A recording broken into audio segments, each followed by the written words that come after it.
diusir, dihina, dan dibuang seperti sampah. Bu, Nabila tidak kuat lagi hidup seperti ini. Tolong saya. Siapapun, kumohon. Assalamualaikum warahmatullahi wabarakatuh.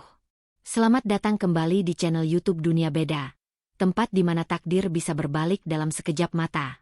Namaku Nabila. Pagi itu, harga diriku diinjak lebih rendah dari debu jalanan. Hanya karena setitik noda di sepatu mahal seorang pria kaya. Aku diusir, dihina, dan dibuang seperti sampah. Namun, takdir punya selera humor yang menyakitkan. Pria yang membuangku itu tidak tahu bahwa darah dalam tubuhku adalah satu-satunya kunci yang bisa menyelamatkan nyawanya dari ambang kematian. Ini adalah kisah tentang luka, air mata, dan karma yang datang tanpa permisi. Namun sebelumnya bagi yang beragama Islam saya sarankan untuk menuliskan sholawat Nabi Muhammad agar kelak sholawat ini menjadi saksi untuk mendapat syafaat di akhirat. Like dan subscribe ke channel ini sangat membantu menambah wawasan dan membantu kami membuat cerita baru yang menghibur. Langit Jakarta di atas kawasan Tambora pagi ini seolah mengerti isi hatiku. Kelabu, gelap, dan menangis. Suara hujan yang menghantam atap seng berkarat di atas kepalaku terdengar seperti ribuan kerikil yang dijatuhkan dari langit. Aku terbangun di atas kasur busa tipis yang sudah kempis di bagian tengahnya. Dingin. Bukan hanya karena udara pagi buta, tapi karena rasa lapar yang menggigit lambungku sejak semalam. Namaku Nabila. 21 tahun.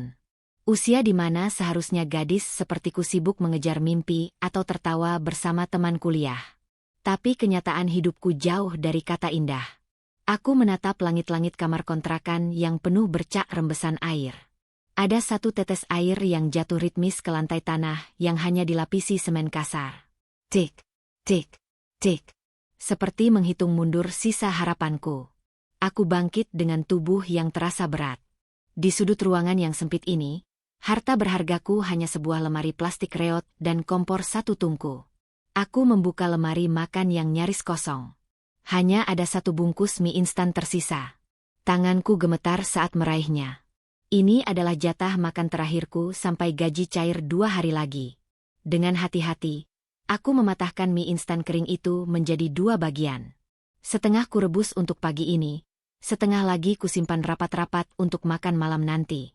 Ya Allah, terima kasih atas rezeki hari ini. Gumamku lirih. Uap panas dari panci kecil itu mengepul, membawa aroma bumbu yang seketika membuat perutku berbunyi nyaring. Rasanya ingin sekali aku melahap semuanya. Tapi bayangan wajah pemilik kontrakan yang galak menagih uang sewa membuatku sadar diri. Aku harus bertahan. Setelah suapan terakhir masuk ke mulutku, aku segera bersiap. Kemeja biru muda seragam cleaning service yang warnanya mulai pudar itu kusetrika dengan hati-hati. Jangan sampai ada kusut. Orang kecil sepertiku tidak boleh terlihat berantakan, atau dunia akan semakin memandangku sebelah mata.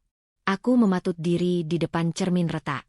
Wajahku pucat, lingkaran hitam di bawah mataku semakin jelas. Tapi aku memaksakan senyum. Semangat Nabila. Kamu pasti bisa. Bisikku pada pantulan diri sendiri. Perjalanan menuju kawasan SCBD adalah perjuangan tersendiri. Berdesakan di dalam kereta komuter lain.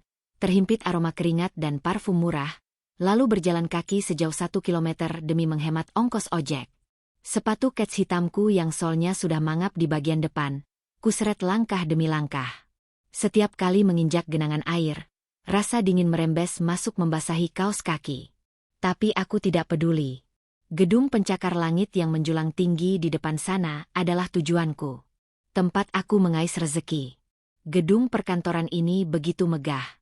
Lantainya terbuat dari marmer impor yang saking bersihnya bisa memantulkan bayangan.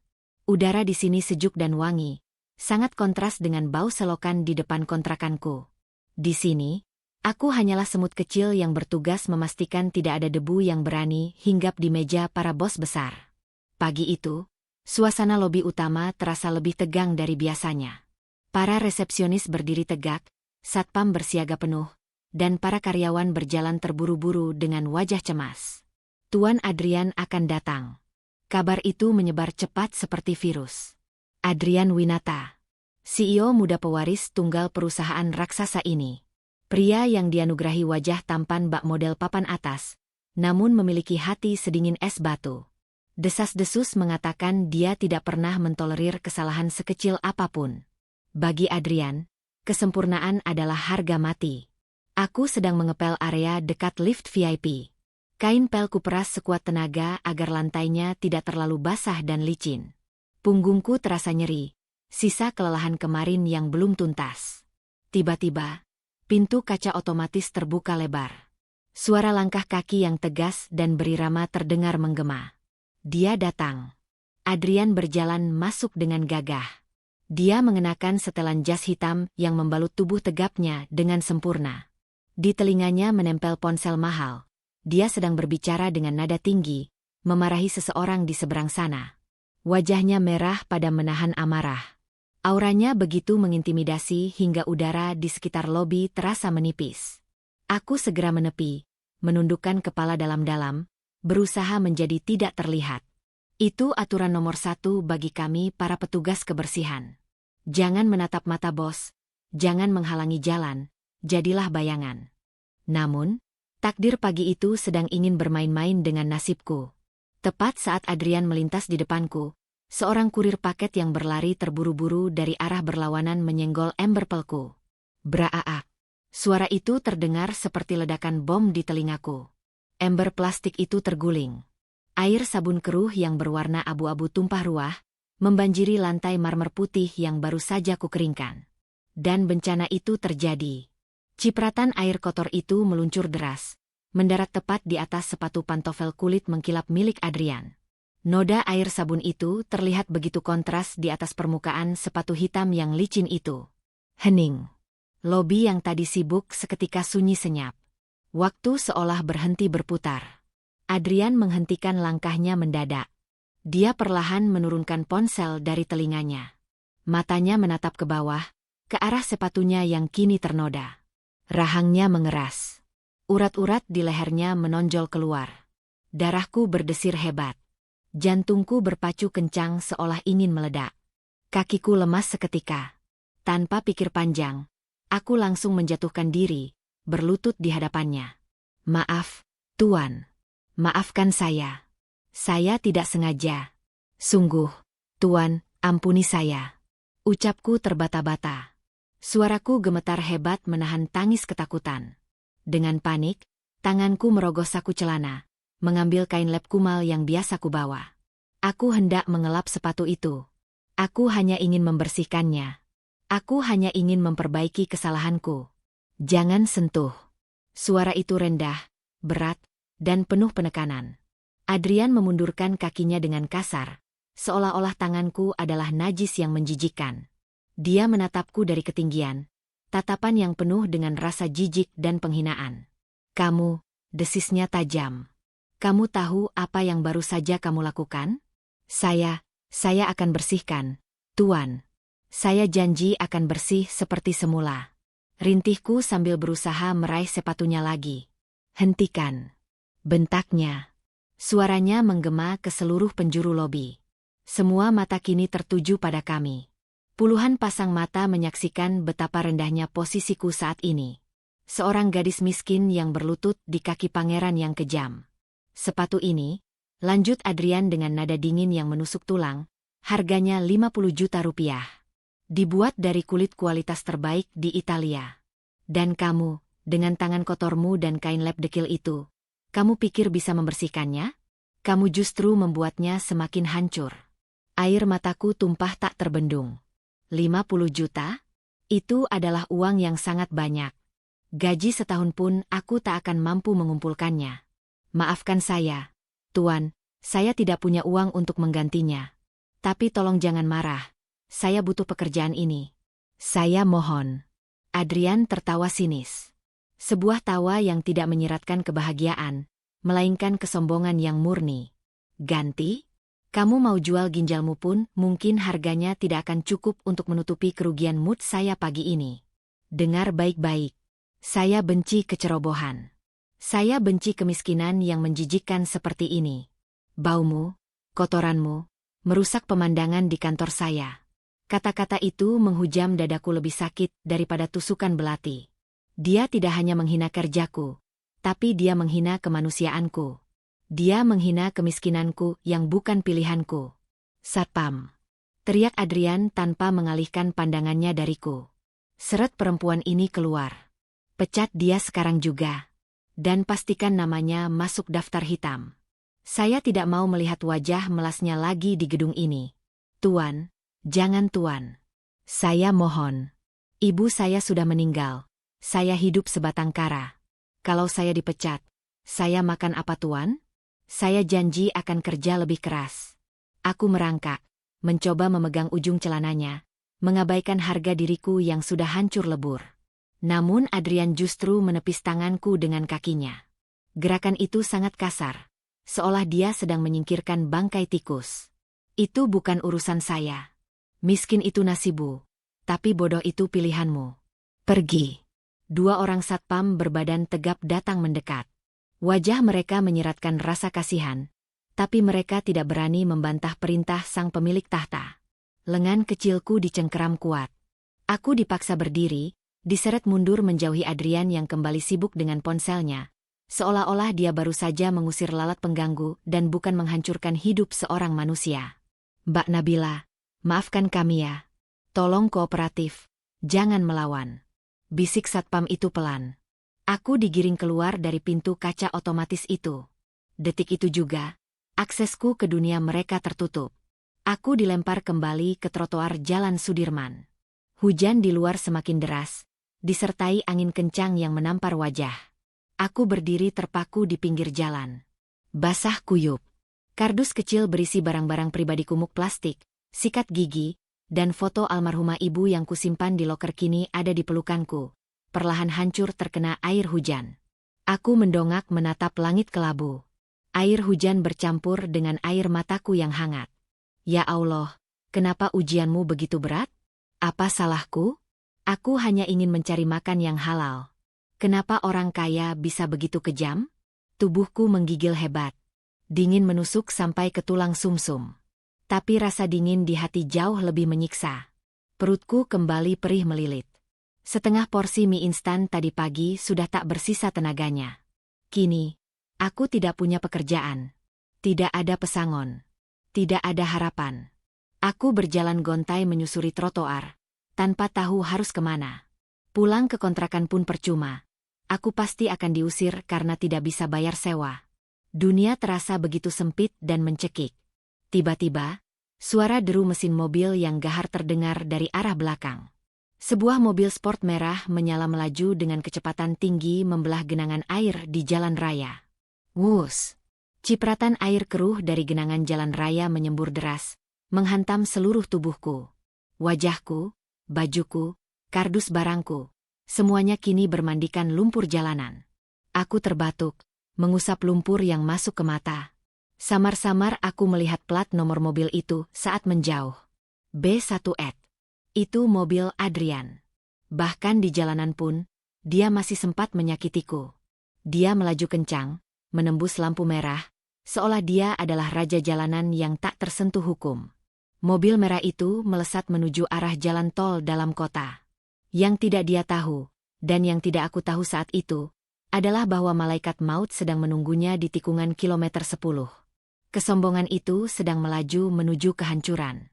Dan ironisnya, wanita kotor penuh lumpur yang baru saja dia ciprati air ini, adalah satu-satunya manusia di muka bumi yang memiliki kunci kehidupan untuknya. Darahku.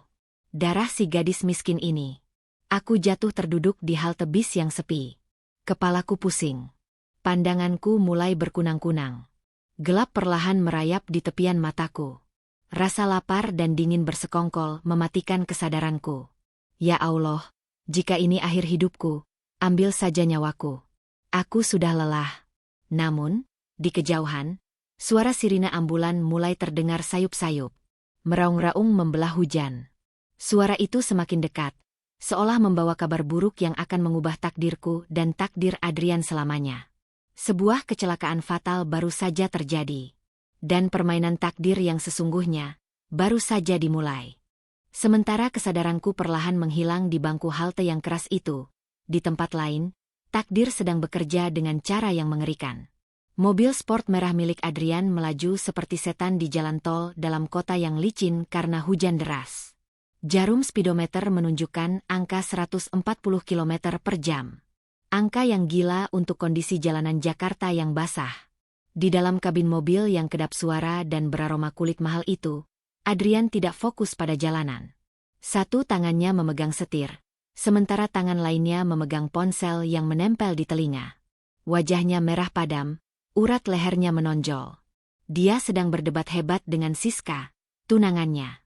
"Apa maksudmu belum transfer?" teriak Adrian, suaranya mengalahkan deru mesin mobil. "Aku sedang sibuk, Siska. Jangan ganggu aku dengan urusan tas sialanmu itu." "Tapi sayang," rengek suara manja di seberang sana. "Itu edisi terbatas. Kalau kamu tidak transfer sekarang, tasnya akan diambil orang lain. Kamu kan kaya. Masa transfer 100 juta saja susah? Ingat ya, kalau tas itu hilang, pernikahan kita bulan depan batal." Adrian membanting ponselnya ke jok samping dengan kasar. "Brengsek!" maki Adrian. Matanya gelap karena emosi. Dia menginjak pedal gas lebih dalam, melampiaskan kemarahannya pada mesin mobil. Mobil itu melesat membelah hujan, menyalip kendaraan lain dengan zigzag yang berbahaya. Di kilometer 12, tepat di tikungan tajam yang sedikit menanjak, sebuah truk kontainer berjalan lambat di jalur kiri. Adrian yang emosinya sedang tidak stabil, mencoba menyalip dari bahu jalan yang sempit.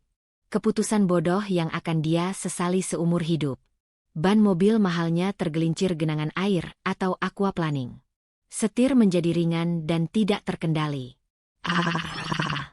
Adrian berteriak saat mobilnya berputar liar. Hantamannya keras sekali. Brak.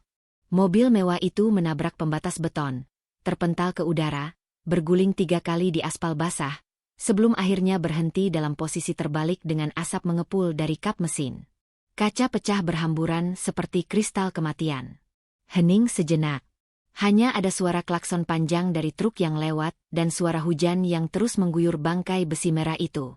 Di dalamnya, Adrian tergantung terbalik dengan sabuk pengaman yang menjerat dada, dan darah segar mulai menetes deras dari pelipisnya, membasahi wajah tampannya yang kini pucat pasi. Sementara itu, aku terbangun dengan sensasi pusing yang hebat. Bau obat-obatan yang menyengat langsung menusuk hidungku. Perlahan aku membuka mata. Cahaya lampu neon putih di langit-langit membuat mataku silau. "Di mana aku?" bisikku parau. Tenggorokanku terasa kering dan perih. "Mbak sudah sadar?" "Alhamdulillah." Suara lembut seorang wanita terdengar di sampingku. Aku menoleh. Seorang perawat bertubuh gemuk dengan wajah ramah sedang memeriksa infus di tanganku. "Infus? Sejak kapan aku punya uang untuk diinfus?" Rasa panik langsung menyerangku. Aku mencoba bangun, tapi kepalaku berdenyut nyeri. "Sus, saya di mana? Kenapa saya di sini? Saya tidak punya uang. Sus, tolong lepas infusnya. Saya mau pulang." Ucapku panik. Bayangan tagihan rumah sakit yang membengkak membuatku ketakutan setengah mati. "Tenang dulu, Mbak Nabila," jawab perawat itu menenangkan. "Mbak sekarang ada di rumah sakit umum pusat. Tadi ada pengemudi ojek online yang baik hati nemuin Mbak pingsan di halte. Dia yang bawa Mbak ke sini. Terus biayanya? Siapa yang bayar?" "Bapak ojek itu ninggalin uang 50.000 untuk pendaftaran. Sisanya nanti kita urus. Yang penting kondisi Mbak stabil dulu. Tadi gula darah Mbak rendah sekali, dan Mbak demam tinggi karena kehujanan. Mbak belum makan berapa hari?" Pertanyaan itu membuatku terdiam. Aku malu untuk mengakui kalau aku cuma makan setengah mie instan dalam 2 hari terakhir. Aku melihat sekeliling. Aku tidak berada di dalam kamar rawat inap, tapi terbaring di atas berangkar dorong di lorong rumah sakit yang ramai. Ini pasti lorong instalasi gawat darurat atau UGD. Di sini penuh dengan pasien kelas 3 sepertiku, yang tidak kebagian kamar atau tidak punya jaminan asuransi. "Terima kasih, Sus. Tapi saya benar-benar harus pulang. Saya harus cari kerja baru." "Istirahat dulu, Mbak. Tetesan infusnya belum habis." Perawat itu tersenyum simpul lalu meninggalkanku untuk mengurus pasien lain yang berteriak kesakitan. Aku berbaring lemas menatap langit-langit lorong yang kusam. Nasibku benar-benar lucu. Pagi tadi aku di gedung pencakar langit marmer. Sore ini aku tergeletak di lorong rumah sakit yang bau amis darah dan keringat. Aku meraba saku celanaku yang digantung di sisi berangkar. Dompetku masih ada. Isinya tetap sama. Kosong. Foto ibu yang tadi kupeluk sudah lecek dan basah. Tapi wajah ibu yang tersenyum masih terlihat jelas. Maafin Nabila, Bu. Nabila nyusahin orang terus. Bisikku sambil mengecup foto itu. Tiba-tiba, suasana UGD yang tadinya ramai lancar berubah menjadi kacau balau. Pintu kaca otomatis di ujung lorong terbuka lebar dengan paksa.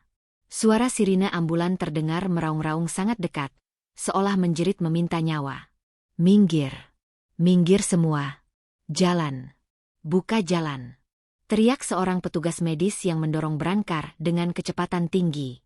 Para perawat dan dokter berlarian panik. Aku yang berada di pinggir lorong refleks menarik kakiku agar tidak tertabrak. Ada aura ketegangan yang berbeda. Ini bukan pasien biasa.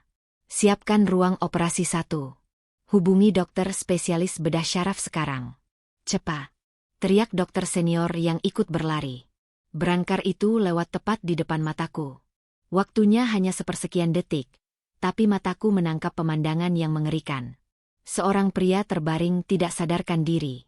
Wajahnya penuh darah, nyaris tidak bisa dikenali. Jas hitam mahalnya sudah robek di sana-sini. Kemeja putihnya berubah warna menjadi merah pekat. Tapi ada satu hal yang membuat jantungku berhenti berdetak sesaat. Sepatu itu. Di kaki kiri pria itu, masih melekat sebuah sepatu pantofel hitam yang mengkilap. Sepatu kulit buatan Italia. Sepatu yang tadi pagi membuatku diusir. Sepatu yang tadi pagi ku coba bersihkan dengan air mataku. Itu Tuan Adrian. Tubuhku membeku. Mataku membelalak tak percaya. Pria yang tadi pagi berdiri gagah dan menghinaku seperti sampah, kini terbaring tak berdaya melewati lorong yang sama denganku. Bedanya, aku hanya butuh makan, sementara dia butuh nyawa. Tuan Adrian. Desisku tanpa sadar. Berangkar itu menghilang di balik pintu ganda ruang tindakan kritis. Tak lama kemudian, seorang wanita muda dengan pakaian glamor berlari masuk sambil menangis histeris. Make up tebalnya luntur karena air mata. Itu Siska. Aku pernah melihatnya sekali saat dia datang ke kantor menjemput Adrian. Dia datang bukan dengan wajah khawatir yang tulus, tapi wajah panik orang yang takut kehilangan mesin ATM berjalannya. Dokter, mana tunangan saya? Selamatkan dia. Jangan sampai dia mati sebelum tanda tangan surat warisan. Maksud saya, sebelum kami menikah. Teriak Siska histeris kepada perawat di meja jaga. Tenang Bu. Pasien sedang ditangani. Silakan tunggu di luar. Enggak bisa. Saya harus masuk. Kalian tahu siapa dia? Dia Adrian Winata. Kalau sampai dia kenapa-kenapa, saya tuntut rumah sakit ini sampai bangkrut. Ancaman Siska menggema di lorong UGD, membuat semua pasien miskin di situ menoleh sinis. Aku hanya diam mengamati dari kejauhan. Rasa benci dan sakit hati atas perlakuan Adrian tadi pagi masih membekas di dadaku. Ada bisikan jahat di hatiku yang berkata, rasakan. Itu balasan setimpal buat orang sombong. Tapi, melihat ibunya Adrian, seorang wanita parubaya yang baru saja datang menyusul dengan kursi roda, hatiku mencelos. Ibu Adrian tidak berteriak marah seperti Siska. Wanita tua itu hanya menangis diam sambil memegang tasbih. Bibirnya gemetar menyebut nama Allah. Pemandangan itu mengingatkanku pada almarhumah ibuku. Tidak ada ibu yang pantas melihat anaknya mati, sejahat apapun anak itu. 1 jam berlalu. Ketegangan semakin memuncak. Dokter bedah keluar dengan wajah tegang, masker hijaunya diturunkan ke leher. Keringat sebesar biji jagung membasahi dahinya. Dia menghampiri Siska dan Ibu Adrian. Keluarga Tuan Adrian? Ya. Saya tunangannya. Cepat katakan dia baik-baik saja. Dok, sentak Siska. Dokter menggeleng lemah. Kondisinya sangat kritis. Terjadi pendarahan hebat di organ dalam dan patah tulang rusuk yang menusuk paru-paru. Kami sudah berhasil menghentikan pendarahan luarnya, tapi masalah utamanya bukan itu. Lalu apa? Pasien kehilangan hampir 60% volume darahnya. Stok darah di tubuhnya menipis drastis. Kami butuh transfusi segera. Tapi, dokter itu menelan ludah, terlihat putus asa. Tapi apa, dok? Jangan berbelit-belit.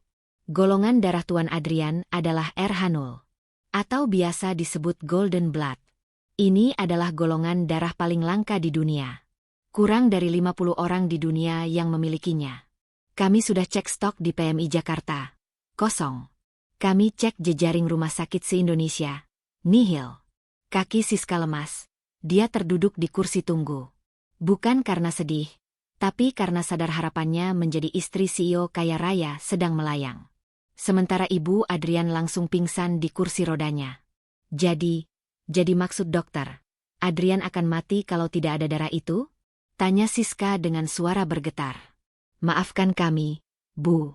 Jika dalam waktu 30 menit tidak ada donor yang cocok, organ tubuhnya akan gagal fungsi satu persatu. Jantungnya akan berhenti. Kami hanya bisa berdoa mukjizat itu datang. Suara dokter itu terdengar jelas di telingaku yang berjarak hanya 5 meter dari mereka. Jantungku berdegup kencang. RH0. Golden Blood. Kata-kata itu seperti kunci yang membuka kotak memori masa kecilku. Aku teringat saat usiaku 10 tahun, ibuku pernah panik saat aku jatuh dari sepeda dan berdarah banyak. Dokter puskesmas waktu itu bilang darahku istimewa. Darahku emas. Darah yang bisa menyelamatkan siapa saja yang memiliki jenis yang sama. Tapi sangat sulit jika aku sendiri yang butuh darah. Aku menatap lenganku yang kurus. Di bawah kulit yang pucat ini, mengalir cairan merah yang sekarang sedang dicari-cari oleh orang-orang kaya itu. Cairan yang harganya lebih mahal dari emas. Lebih mahal dari mobil sport yang hancur itu. Aku memejamkan mata. Wajah Adrian yang menunjuk hidungku tadi pagi terbayang lagi. Gaji kamu seumur hidup tidak cukup mengganti sepatu ini. Kamu sampah. Pergi. Kenapa aku harus menolongnya? Pikirku. Dia orang jahat. Kalau dia selamat, dia mungkin akan tetap jahat. Dia mungkin akan tetap menghina orang miskin sepertiku. Biarkan saja dia mati. Itu hukuman dari Allah. Tapi kemudian aku melihat Ibu Adrian yang siuman dan mulai menangis lagi. Adrian, anakku. Jangan tinggalkan Mama. Nak, Mama gak punya siapa-siapa lagi. Tangisan itu merobek pertahananku. Aku tahu rasanya ditinggal orang yang dicintai. Aku tahu rasanya sendirian di dunia ini. Apakah aku sanggup membiarkan seorang ibu kehilangan anaknya? Hanya karena aku dendam pada anaknya? Waktu terus berjalan. Detik demi detik berlalu menyeret nyawa Adrian menuju kematian. Dokter hendak berbalik masuk ke ruang ICU. Harapan sudah habis. Aku menarik napas panjang. Mengumpulkan sisa tenaga dari tubuhku yang lemah karena lapar. Aku mencabut jarum infus di tanganku dengan paksa. Sakit. Darah menetes sedikit. Aku turun dari brangkar, berjalan sempoyongan mendekati kerumunan orang-orang kaya itu. Bajuku kusut, rambutku berantakan, dan aku hanya memakai sandal jepit putus yang dipinjamkan rumah sakit. Semua mata menatapku.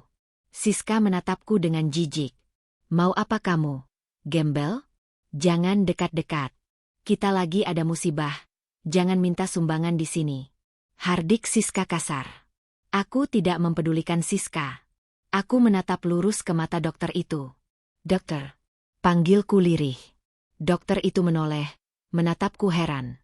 Ya, Mbak? Ada apa? Kembali ke tempat tidurmu. Kamu juga pasien. Saya, ucapku tercekat. Saya punya darah itu.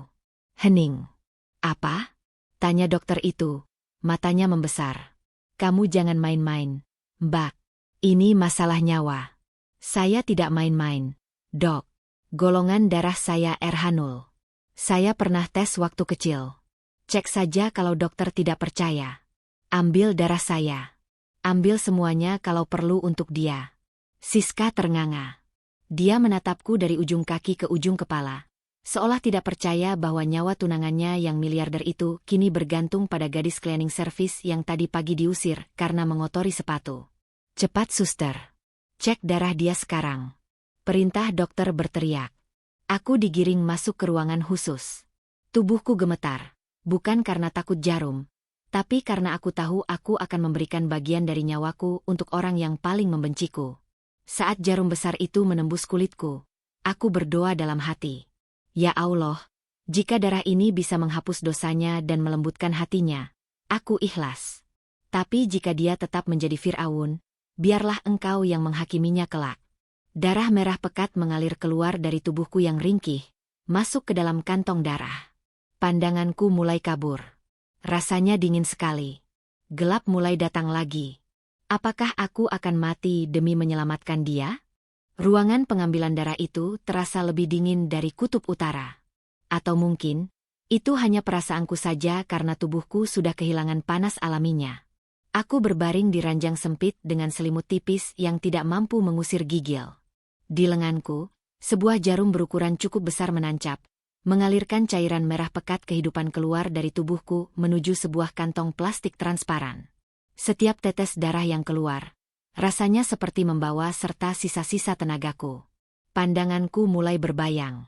Lampu neon di langit-langit berputar-putar. Suara mesin detak jantung di ruangan sebelah terdengar seperti palu godam yang memukul kepalaku. "Mbak, kamu oke?" Wajah dokter terlihat cemas.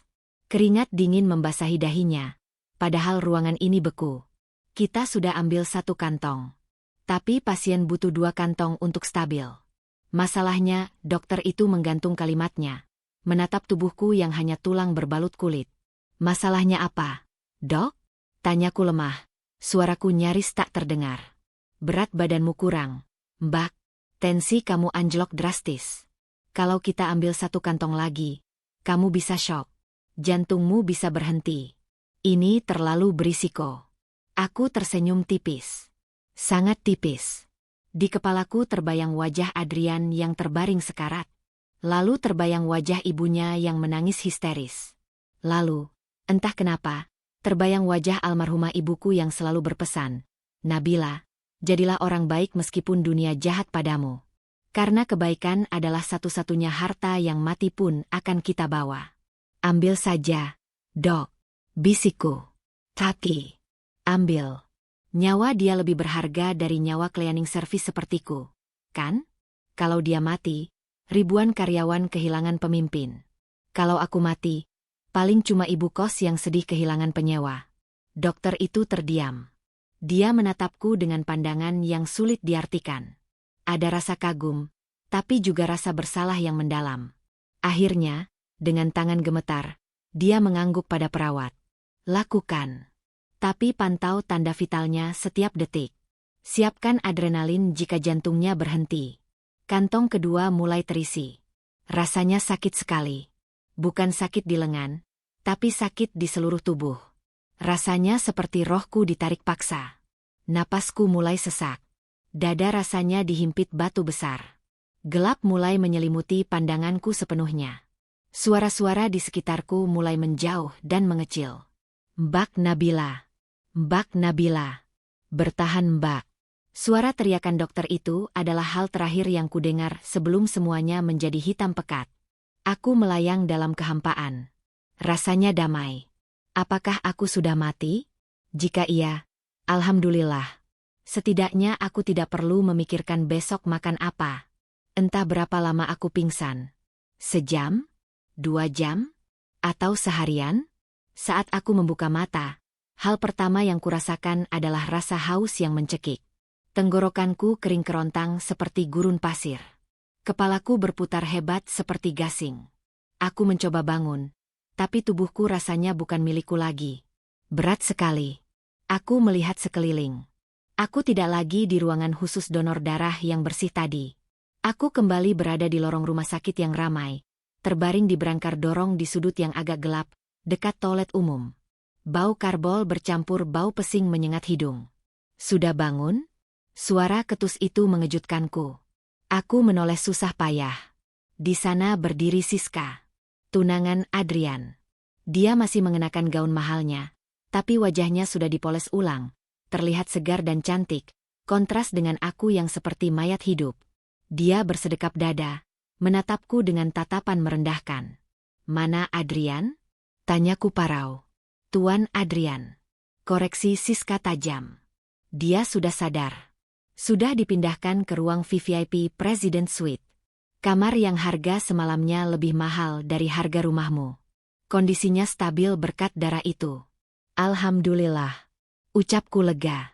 Ada rasa hangat di hati mengetahui pengorbananku tidak sia-sia. Siska melangkah maju, mendekatkan wajahnya ke wajahku. Aroma parfum mahalnya menusuk hidung.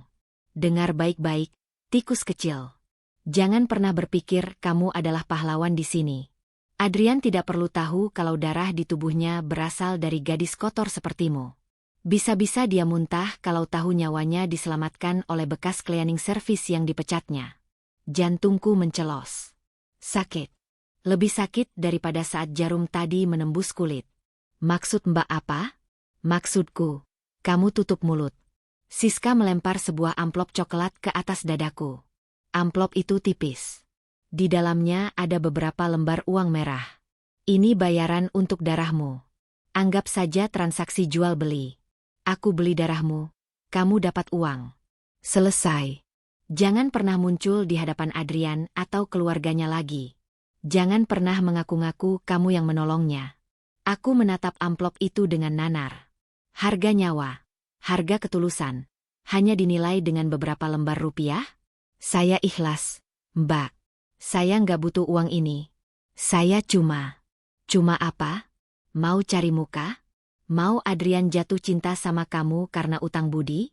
Mimpi. Bentak Siska. Dia tertawa mengejek. Asal kamu tahu, aku sudah bilang ke Adrian dan mamanya kalau akulah yang mencarikan pendonor mahal dari luar negeri. Aku bilang aku habis ratusan juta untuk mendapatkan darah itu.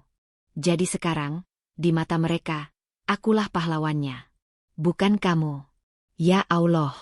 Betapa liciknya wanita ini. Dia mencuri kebaikanku. Dia mencuri pengorbananku untuk memuluskan jalannya sendiri. Kamu jahat, Mbak. Siska tersenyum miring. Ini bukan jahat, sayang. Ini bisnis. Orang miskin sepertimu butuh uang. Orang kaya sepertiku butuh nama baik. Kita sama-sama untung, kan? Sekarang ambil uangnya dan pergi. Bau obat di sini bikin aku mual. Siska berbalik dan berjalan pergi dengan langkah anggun. Bunyi hak sepatu tingginya. Tak, terdengar menjauh, meninggalkan aku yang hancur berkeping-keping di sudut lorong gelap itu. Aku mencoba menahan air mata, tapi gagal. Aku menangis dalam diam. Bukan karena uang, tapi karena harga diriku yang diinjak-injak sampai hancur tak bersisa. Aku menyentuh bekas suntikan di lenganku yang membiru dan bengkak. Darahku kini mengalir di tubuh Adrian, memberikan dia kehidupan kedua, sementara aku dibuang di sini seperti sampah medis. Dengan sisa tenaga yang ada, aku memaksakan diri untuk bangun. Aku tidak mau menyentuh amplop uang itu, tapi perutku berbunyi nyaring. Realita menghantamku. Tanpa uang ini, aku mati kelaparan. Dengan tangan gemetar karena benci pada diri sendiri, aku mengambil amplop itu. Isinya Rp500.000. Hanya Rp500.000. Untuk 2 kantong darah Erhanul yang langka. Untuk nyawa seorang miliarder. Aku turun dari berangkar, berjalan sempoyongan menyusuri lorong rumah sakit. Aku harus berpegangan pada dinding agar tidak jatuh. Setiap langkah rasanya seperti berjalan di atas paku. Orang-orang melihatku dengan tatapan aneh. Gadis pucat, kurus, berjalan seperti zombie. Saat aku melewati lobi rumah sakit yang megah, aku melihat pemandangan yang membuat hatiku semakin perih. Di depan pintu lift khusus VVIP, banyak wartawan berkumpul. Lampu kilat kamera berkedip-kedip menyilaukan. Di tengah kerumunan itu, Siska sedang diwawancarai. Dia tersenyum manis, berpura-pura menyeka air mata haru. Di sampingnya, Ibu Adrian memeluknya erat. Ya, saya rela melakukan apa saja demi tunangan saya. Meskipun harus menjual perhiasan saya untuk mendapatkan donor darah itu, saya ikhlas. Yang penting Mas Adrian selamat. Ucap Siska di depan kamera dengan nada dramatis. Ibu Adrian menambahkan sambil terisak, Siska adalah menantu idaman. Dia malaikat penyelamat anak saya. Kalau tidak ada Siska, mungkin Adrian sudah tidak ada.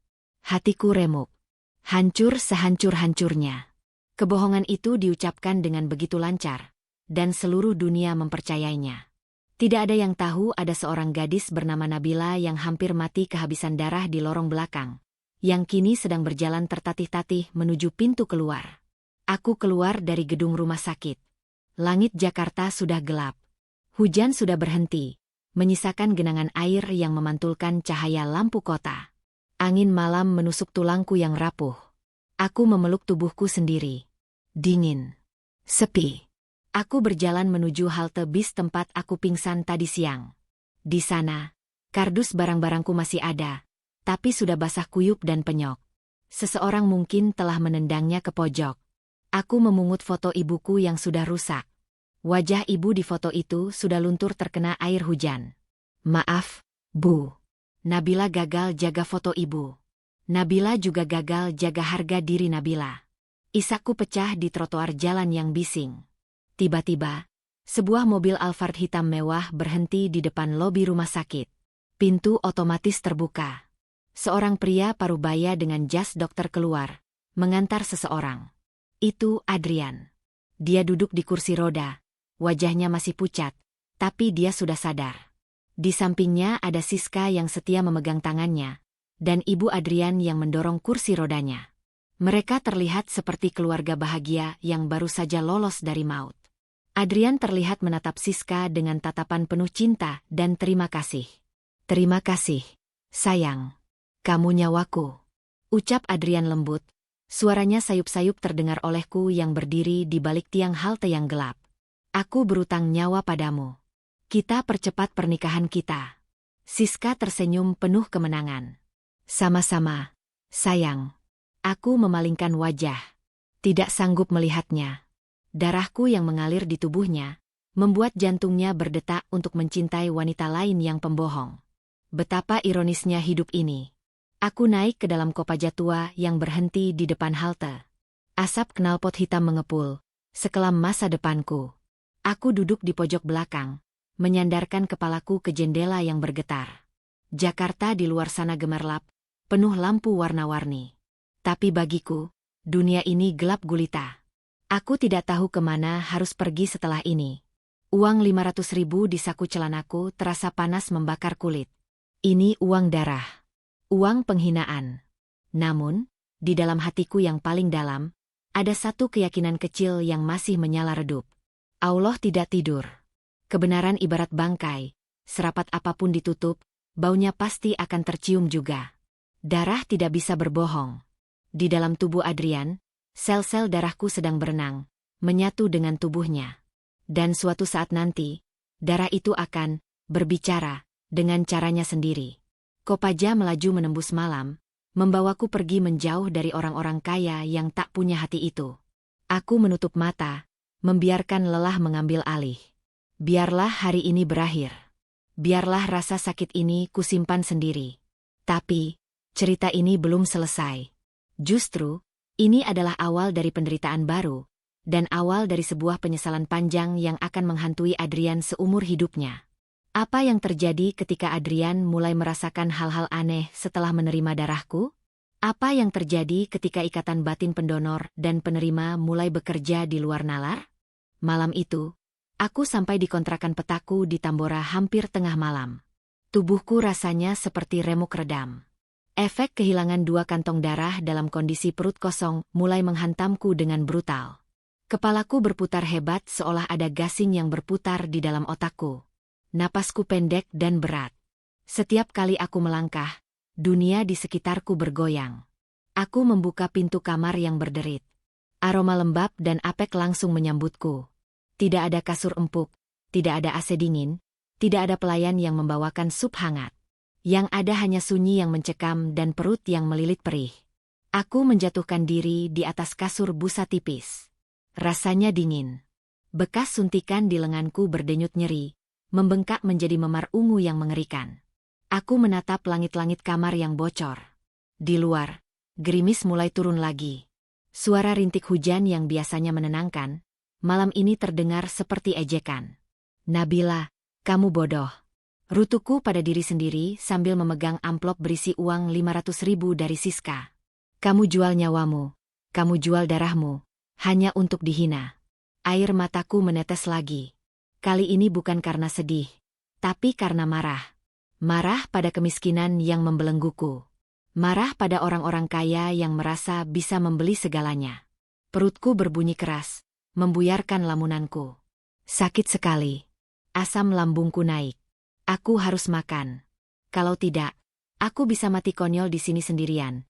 Dan mayatku mungkin baru ditemukan seminggu kemudian saat baunya mulai busuk. Dengan tangan gemetar, aku membuka amplop itu. Mengambil selembar uang berwarna merah. Uang darah. Aku terpaksa menggunakannya. Aku berjalan tertatih ke warung kelontong di ujung gang yang masih buka. Membeli bubur kacang hijau dan obat penambah darah. Saat menelan bubur itu, rasanya hambar. Tenggorokanku tercekat. Setiap suapan mengingatkanku pada wajah sombong Siska. Ini bayaran untuk darahmu. Kata-kata itu terngiang-ngiang terus. Malam itu aku demam tinggi. Aku menggigil di balik selimut tipis. Dalam tidurnya yang gelisah, aku bermimpi. Aku bermimpi melihat Adrian. Dia berdiri di sebuah taman yang indah, tapi dia menangis. Dia memegang dadanya, seolah mencari sesuatu yang hilang. Apakah itu pertanda? Entahlah. Keesokan paginya, aku terbangun oleh gedoran pintu yang sangat keras. Bra, bra, bra. Nabila, buka pintunya. Saya tahu kamu di dalam. Jangan pura-pura mati ya. Jantungku hampir copot. Itu suara Bu Darmi, ibu pemilik kontrakan. Suaranya melengking tajam, lebih menakutkan dari suara petir. Aku berusaha bangun, tapi kepalaku masih pening luar biasa. Dunia berputar saat aku berdiri. Aku menyeret langkahku menuju pintu. Ceklek. Di depan pintu, Bu Darmi berdiri dengan tangan di pinggang. Wajahnya garang, matanya melotot menatapku. Bagus ya. Siang bolong baru bangun. Dasar pemalas. Mana uang sewa? Sudah nunggak 2 minggu. Janjimu kalau gajian dibayar. Sekarang sudah tanggal berapa? Maaf, Bu, saya lagi sakit. Jawabku lirih, bersandar pada kusen pintu agar tidak jatuh. Alah, alasan. Sakit kok miskin. Orang miskin itu dilarang sakit. Tahu nggak? Biayanya mahal. Sudah, jangan banyak drama. Bayar sekarang atau angkat kaki sekarang juga. Ada 3 orang yang antre mau sewa kamar busuk ini. Aku menunduk. Rasa malu kembali menampar wajahku. Diusir dari kantor, diusir dari rumah sakit.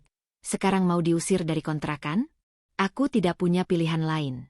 Dengan berat hati, aku mengambil sisa uang pemberian Siska dari saku celanaku. Ini, Bu. 400.000. Sisanya saya cicil minggu depannya. Bu, tolong, saya baru saja kena musibah.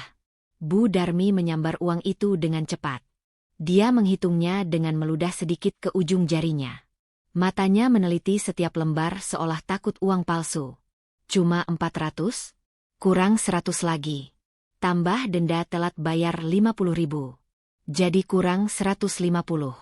Bu, tolong kasih saya waktu. Saya baru dipecat kemarin. Saya janji akan cari kerjaan secepatnya. Bu Darmi mendengus kasar. Dia menatapku dari ujung kaki ke ujung kepala. Wajahku yang pucat pasti mungkin sedikit membuatnya iba. Atau mungkin dia hanya malas berdebat dengan orang sakit. Ya sudah.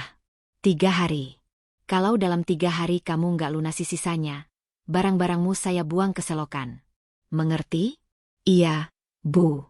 Terima kasih. Bu Darmi pergi sambil mengomel panjang lebar tentang nasib sial punya penyewa miskin. Aku menutup pintu, lalu merosot duduk di lantai.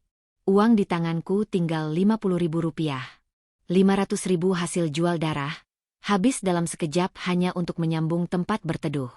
Sekarang, aku pengangguran, sakit, dan hanya punya uang 50.000 untuk hidup entah sampai kapan.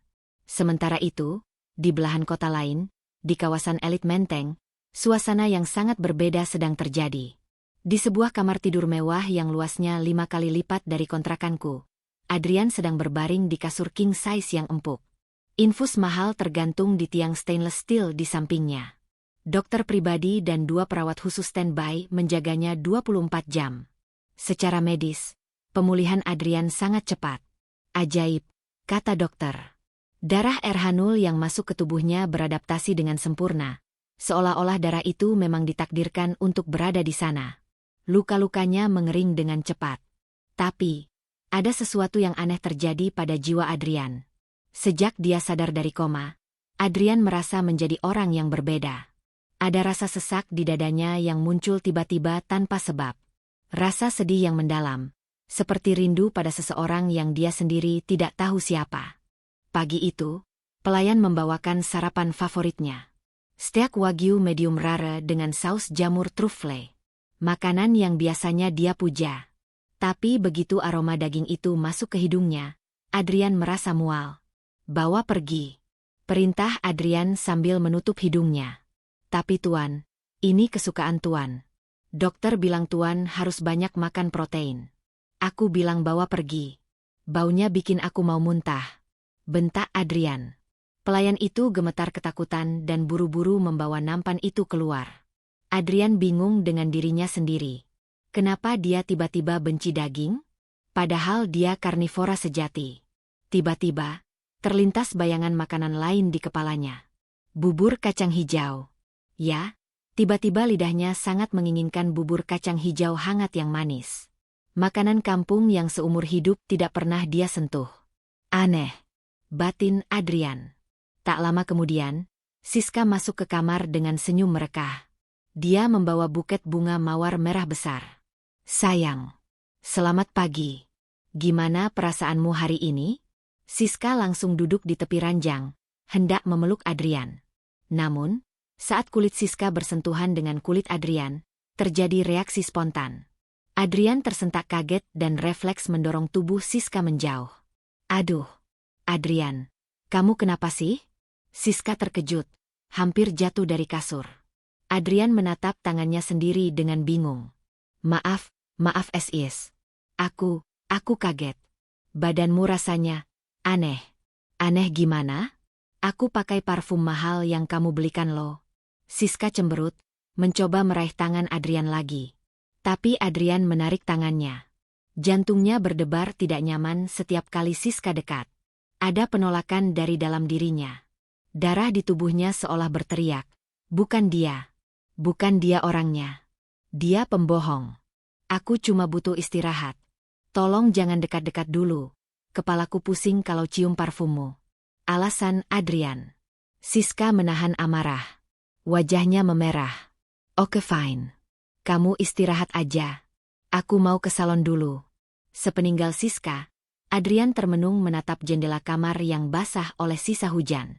Tiba-tiba, tanpa dia sadari, air mata menetes dari sudut matanya. Dia menangis. Adrian Winata, pria yang tidak pernah menangis seumur hidupnya, tiba-tiba menangis tanpa alasan. Kenapa aku sedih sekali? Siapa yang sedang menangis di dalam diriku? Bisiknya lirih memegang dadanya yang sesak. Dia tidak tahu bahwa di saat yang sama, di kamar kontrakan sempit di Tambora, aku sedang menangis terseduh-seduh karena menahan lapar dan takut. Ikatan darah itu telah terjalin. Rasa sakitku menjadi rasa sakitnya. Kesedihanku mengalir dalam nadinya. Hari berganti. 3 hari berlalu dengan cepat. Kondisiku sedikit membaik, meski wajahku masih pucat seperti mayat. Uang 50.000-ku sudah habis untuk beli roti tawar dan obat. Hari ini, aku harus mencari kerja. Apa saja. Jadi tukang cuci piring, jadi kuli angkut, apa saja asal dapat uang untuk bayar sisa sewa Bu Darmi. Aku berjalan kaki menyusuri ruko-ruko di daerah Tanah Abang. Panas matahari menyengat kulitku, membuat kepalaku kembali pening. Maaf Pak, ada lowongan kerja? Tanyaku pada pemilik toko kain. Bapak itu menatapku sekilas lalu mengibaskan tangan. Gak ada. Lagian kamu kurus kering begitu. Mana kuat angkat bal kain. Sana pergi, jangan halangi jalan pembeli. Aku pindah ke rumah makan Padang. Maaf udah. Butuh tukang cuci piring? Pemilik rumah makan menggeleng. Wah, wajahmu pucat banget Neng. Kayak orang sakitan.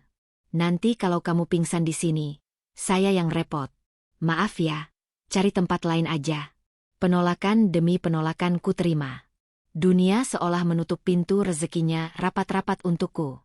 Fisikku yang lemah pasca donor darah menjadi penghalang utamaku. Siang itu, matahari tepat di atas kepala. Panasnya membakar aspal. Aku duduk lemas di trotoar, di depan sebuah gedung perkantoran mewah. Perutku bukan lagi perih, tapi sudah mati rasa. Aku belum makan nasi sejak kemarin. Pandanganku mulai berkunang-kunang lagi. Ya Allah, apakah ini akhir hidupku? Apakah aku akan mati kelaparan di pinggir jalan seperti kucing liar? Di saat keputusasaan memuncak, sebuah mobil Rolls-Royce hitam mengkilap keluar dari lobi gedung perkantoran itu. Itu mobil Adrian. Dia sudah mulai bekerja kembali meski belum pulih total. Karena dia gila kerja. Di dalam mobil yang sejuk, Adrian sedang memeriksa dokumen. Tiba-tiba, saat mobilnya hendak melewati tempatku duduk, Adrian merasakan sakit yang luar biasa di dadanya. Rasanya seperti ditusuk jarum ribuan kali. Napasnya sesak. Adrian mengerang sambil memegang dadanya. Tuan. Tuan kenapa? Sopirnya panik. Kita ke rumah sakit lagi tuan? Tunggu, stop. Berhenti di sini. Perintah Adrian dengan napas tersengal. Ada apa tuan? Aku merasa ada sesuatu di sini. Adrian menurunkan kaca jendela mobilnya. Matanya menyapu trotoar yang panas dan berdebu. Mata Adrian terkunci pada sosok perempuan berbaju lusuh yang duduk menunduk di pinggir jalan, memeluk lututnya sendiri. Perempuan itu adalah aku. Tapi Adrian tidak mengenali wajahku karena tertutup rambut yang kusut. Hati Adrian bergetar hebat. Rasa iba yang sangat dalam, rasa ingin melindungi, tiba-tiba membanjiri hatinya. Perasaan yang sangat asing baginya. Pak. Siapa perempuan itu? Tanya Adrian pada sopirnya.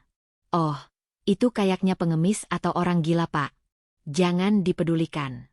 Nanti mobil bapak kotor kalau dekat-dekat. Bukan. Adrian menggeleng. Dia merasa tarikan magnet yang kuat.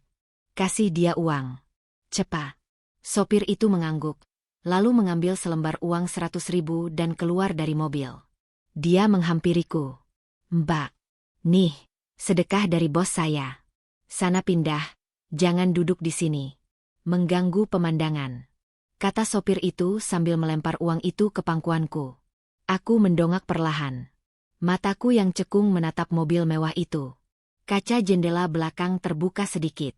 Aku melihat sepasang mata menatapku dari dalam kegelapan mobil. Mata itu, mata Adrian. Darahku berdesir. Apakah dia mengenaliku? Tapi tidak. Kaca mobil itu perlahan naik menutup kembali. Mobil itu pun melaju pergi meninggalkan debu. Aku memegang uang 100.000 itu dengan tangan gemetar. Lagi-lagi, uang dari dia. Tapi kali ini, rasanya berbeda. Ada rasa hangat yang aneh saat tatapan kami bertemu tadi. Di dalam mobil yang melaju menjauh, Adrian masih memegang dadanya yang bergemuruh. Siapa perempuan itu? Kenapa rasanya aku ingin turun dan memeluknya? Kenapa rasanya aku mengenal kesedihannya? Gumam Adrian bingung. Dia menoleh ke belakang, menatap sosokku yang semakin mengecil di kejauhan. Sebuah pertanyaan besar mulai tumbuh di benaknya. Sebuah pertanyaan yang akan menuntunnya pada kebenaran yang menyakitkan. Apa yang terjadi pada diriku? Dan kenapa bayangan mata perempuan itu terus menghantuiku? Uang 100.000 rupiah pemberian Adrian melalui sopirnya itu kini tergenggam erat di tanganku. Lecek dan agak basah oleh keringat. Bagi Adrian, ini mungkin hanya uang receh untuk beli permen. Tapi bagiku, ini adalah penyambung nyawa. Dengan langkah tertatih, aku kembali ke kontrakan. Harapanku sederhana. Semoga uang ini bisa meredakan amarah Bu Darmi Barang sehari 2 hari, sampai aku dapat kerjaan serabutan. Namun, harapan tinggallah harapan. Sesampainya di depan pintu kamar nomor 3, tempat tinggalku yang sempit itu, aku melihat pemandangan yang membuat lututku lemas seketika. Barang-barangku sudah ada di luar. Kasur busa tipis yang sudah kempis, ember pecah, kardus baju, semuanya bertumpuk berantakan di teras yang kotor. Bu Darmi sedang berdiri di sana, berkacak pinggang sambil mengunyah sirih. Bu, kenapa barang saya dikeluarkan? Tanyaku dengan suara bergetar. Sudah pulang kamu? Bagus. Bawa pergi sampah-sampah ini. Bu Darmi menendang kardus bajuku. Saya sudah sewakan kamar ini ke orang lain yang lebih mampu bayar. Kamu telat, Nabila. Tapi Bu, saya punya uang 100.000. Ini Bu, ambil saja buat cicilan. Saya mohon, Bu. Malam ini mau hujan. Saya tidur di mana? Aku menyodorkan uang lecek itu dengan air mata berlinang. Bu Darmi menepis tanganku kasar. Uang itu jatuh ke tanah becek. 100.000? Kamu pikir ini tahun berapa? Uang segitu cuma cukup buat bayar air dan listrik yang kamu pakai kemarin. Sudah, jangan banyak drama. Pergi dari sini sebelum saya panggil warga buat usir kamu karena dianggap gelandangan. Diusir. Lagi. Aku memungut uang 100.000 itu dari tanah. Aku memungut baju-bajuku yang berserakan, memasukkannya asal-asalan ke dalam kantong kresek besar hitam karena kardusnya sudah hancur. Foto almarhumah ibu kuselipkan di balik baju. Baik, Bu. Terima kasih sudah menampung saya selama ini. Semoga rezeki ibu lancar. Ucapku menahan perih. Aku tidak mau mendoakan keburukan. Biar Allah yang membalas semuanya. Aku berjalan keluar dari gang sempit di Tambora itu. Langit Jakarta mulai gelap. Awan hitam bergulung-gulung siap menumpahkan badai. Aku berjalan tanpa tujuan, membawa kantong kresek besar di punggungku seperti pemulung. Malam itu, Jakarta terasa sangat kejam. Lampu-lampu gedung pencakar langit berkelap-kelip mengejekku. Di balik jendela-jendela kaca itu, ada orang-orang yang tidur nyenyak di kasur empuk. Sementara aku, Nabila, gadis yang darahnya mengalir di tubuh salah satu pemilik gedung itu, kini tidur berbantalkan lengan di emperan toko yang sudah tutup di daerah Grogol. Hujan turun deras sekali tengah malam itu. Aku menggigil hebat. Dingin menusuk sampai ke sumsum tulang. Bekas jahitan suntikan di lenganku terasa ngilu. Perutku perih bukan main. Aku meringkuk seperti udang, mencoba menghangatkan diri sendiri. Ibu. Nabila kedinginan. Rintihku dalam tidur yang tidak nyenyak. Sementara itu, di sebuah mensyahan mewah di kawasan Menteng, Adrian terbangun dengan napas tersengal-sengal. Keringat dingin membasahi piyama sutranya. Dia bermimpi.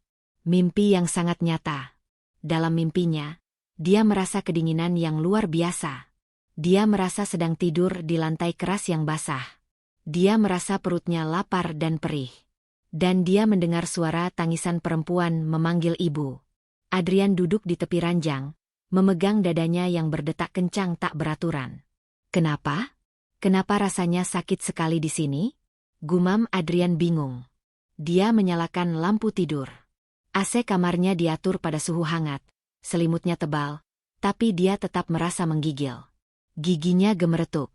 Ini bukan dingin karena suhu. Ini dingin dari dalam. Batinnya.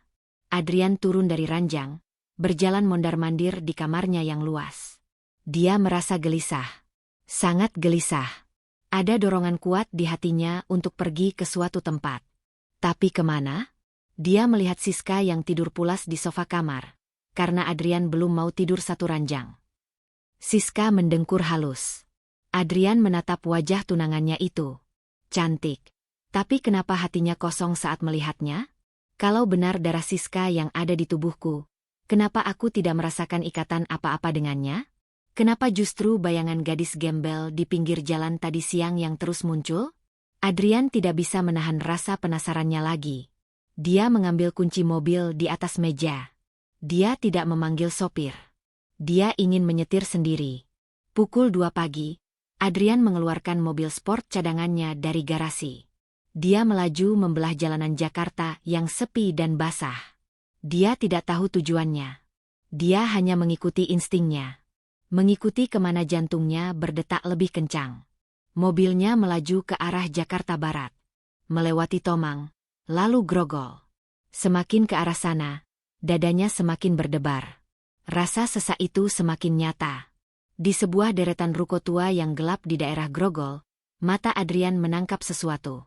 Ada segerombolan preman mabuk yang sedang mengganggu seseorang di emperan toko. 3 orang laki-laki bertato sedang mengelilingi sesosok tubuh kecil yang meringkuk ketakutan. Wow, bangun. Bagi duit sini. Numpang tidur di sini bayar. Tahu. Teriak salah satu preman sambil menendang kaki sosok itu. Ampun bang, saya nggak punya uang. Suara wanita itu terdengar lirih, ketakutan. Bohong. Sini geledah tas kreseknya. Siapa tahu ada barang berharga. Atau kalau nggak ada duit, badannya juga bolehlah. Preman itu tertawa menjijikan. Tangannya mulai jahil menarik kantong kresek wanita itu. Jangan bang, tolong, jangan. Wanita itu menangis, mencoba mempertahankan barang-barangnya. Adrian yang melihat kejadian itu dari dalam mobil, merasakan amarah yang meledak tiba-tiba. Bukan sekadar amarah melihat kejahatan, tapi amarah seorang pelindung yang melihat miliknya diganggu. Darahnya mendidih. Jantungnya berteriak, "Selamatkan dia." Cit. Adrian menginjak rem mendadak. Mobilnya berhenti tepat di depan ruko itu. Dia keluar dari mobil, membanting pintu dengan keras. Walaupun dia baru sembuh, aura kepemimpinannya yang mengintimidasi masih sangat kuat. "Lepaskan dia!" teriak Adrian lantang. Suaranya menggema memecah keheningan malam. 3 preman itu menoleh. Melihat pria berpakaian rapi dan mobil mewah, nyali mereka sedikit ciut, tapi pengaruh alkohol membuat mereka nekat. "Siapa lu? Pahlawan kesiangan? Jangan ikut campur urusan orang, bos. Mending lu pergi sebelum mobil lu kita baretin." Tantang preman yang paling besar. Adrian berjalan mendekat, tatapannya tajam mematikan. Dia tidak takut. Anehnya, dia merasa tenaganya berlipat ganda malam ini. "Aku bilang, lepaskan wanita itu. Atau kalian akan menyesal pernah dilahirkan malam ini." Preman itu maju, mengeluarkan pisau lipat kecil. "Lu nantangin gue?" Nabila yang meringkuk di lantai, mendongak sedikit. Matanya yang sembab dan kabur karena air mata mencoba melihat siapa penolongnya. Sosok tinggi tegap itu, siluet itu, suaranya, "Tuan Adrian?" bisik Nabila dalam hati. "Tidak mungkin. Itu pasti halusinasi karena aku terlalu lapar." Perkelahian tak terelakkan. Preman itu menyerang Adrian. Namun, Adrian yang pernah belajar bela diri dasar, ditambah refleks tubuh yang anehnya menjadi sangat tajam pasca operasi, berhasil menangkis serangan itu. Buk! 1 pukulan telak mendarat di rahang preman itu hingga tersungkur. 2 temannya yang lain kaget dan mencoba mengeroyok. Tapi suara sirine mobil patroli polisi yang kebetulan lewat di jalan besar membuat mereka panik. Kabur. Ada polisi. Para preman itu lari tunggang langgang masuk ke ganggang tikus, meninggalkan Nabila yang masih gemetar hebat di lantai. Adrian tidak mengejar mereka. Dia langsung berlutut di samping Nabila. Napasnya terengah-engah. Rasa sakit di dadanya perlahan menghilang, berganti dengan rasa lega yang luar biasa. "Kamu tidak apa-apa?" tanya Adrian lembut. Dia menyentuh bahu Nabila. Saat kulit mereka bersentuhan, zing. Seperti ada aliran listrik ribuan volt yang menyengat keduanya. Adrian tersentak. Nabila tersentak. Rasa ini, batin Adrian. Rasa hangat ini, sama seperti darah yang mengalir di nadiku. Ini menenangkan. Ini, rumah. Nabila mengangkat wajahnya perlahan. Cahaya lampu jalan menyorot wajahnya yang kotor, pucat, dan penuh air mata. Adrian menatap wajah itu lekat-lekat. Dia tertegun. "Tunggu, kamu gadis yang waktu itu, yang di halte? Yang sopirku kasih uang?" tanya Adrian. Nabila menunduk malu, menyembunyikan wajahnya dengan rambut. Dia takut Adrian mengenalinya sebagai cleaning service yang dipecatnya. Dia takut Adrian akan jijik melihat kondisinya sekarang. "Terima kasih, Tuan. Maaf merepotkan. Saya permisi." Nabila buru-buru membereskan kantong kreseknya, hendak kabur. "Tunggu." Adrian menahan tangan Nabila. Genggamannya erat tapi tidak menyakitkan. "Jangan pergi. Ini berbahaya. Kamu mau kemana jam segini?" Saya nggak punya rumah, Tuan. Saya nggak punya tujuan. Lepaskan saya. Saya kotor. Tuan nanti jijik." "Jijik?" Adrian justru merasa sebaliknya. Dia merasa ingin memeluk gadis ini. Dia merasa ingin melindungi gadis ini dari dunia yang jahat. Perasaan benci pada orang miskin yang dulu dia miliki, entah kenapa menguap begitu saja saat berhadapan dengan Nabila. "Ikut saya," kata Adrian tegas. "Apa?" Nabila membelalak kaget. Ikut saya. Masuk ke mobil. Saya tidak bisa membiarkan kamu di sini sendirian. Saya merasa bertanggung jawab. Entah kenapa. Tapi Tuan, saya bau. Baju saya kotor. Mobil Tuan mahal. Masa bodoh dengan mobil. Nyawamu lebih penting. Adrian menarik tangan Nabila, membantunya berdiri. Tubuh Nabila ringan sekali, seperti kapas. Adrian menyadari betapa kurusnya gadis ini. Hatinya nyeri lagi. Tanpa banyak bicara, Adrian membuka pintu depan mobil sportnya. Masuk. Nabila ragu-ragu. Tapi tatapan Adrian yang tajam namun teduh membuatnya luluh. Atau mungkin, tubuhnya yang sudah di batas ambang kekuatan memang butuh pertolongan. Nabila masuk ke dalam mobil mewah itu. Aroma kulit dan parfum mahal langsung menyergapnya. Kontras sekali dengan bau sampah di jalanan. Adrian masuk ke kursi pengemudi. Dia menyalakan mesin. Suasana hening sejenak. Hanya suara AC yang mendesis pelan. Siapa namamu? Tanya Adrian sambil mulai melajukan mobil pelan. Nabila diam sejenak. Haruskah dia jujur? Nabila, Tuan. Jawabnya pelan. Nabila. Adrian mengulang nama itu. Lidahnya terasa manis saat menyebutnya. Nama yang cantik. Kamu lapar? Tanya Adrian lagi. Tiba-tiba perut Nabila berbunyi keras sekali. Kru. Wajah Nabila memerah padam karena malu. Adrian tersenyum tipis. Senyum pertama yang tulus setelah kecelakaan itu. Kita cari makan. Bubur kacang hijau. Tiba-tiba aku ingin sekali makan itu. Kamu suka? Nabila menoleh kaget. Bubur kacang hijau? Itu makanan favoritnya. Dan itu makanan yang dia beli kemarin malam dengan uang sisa. Iya, Tuan, saya suka.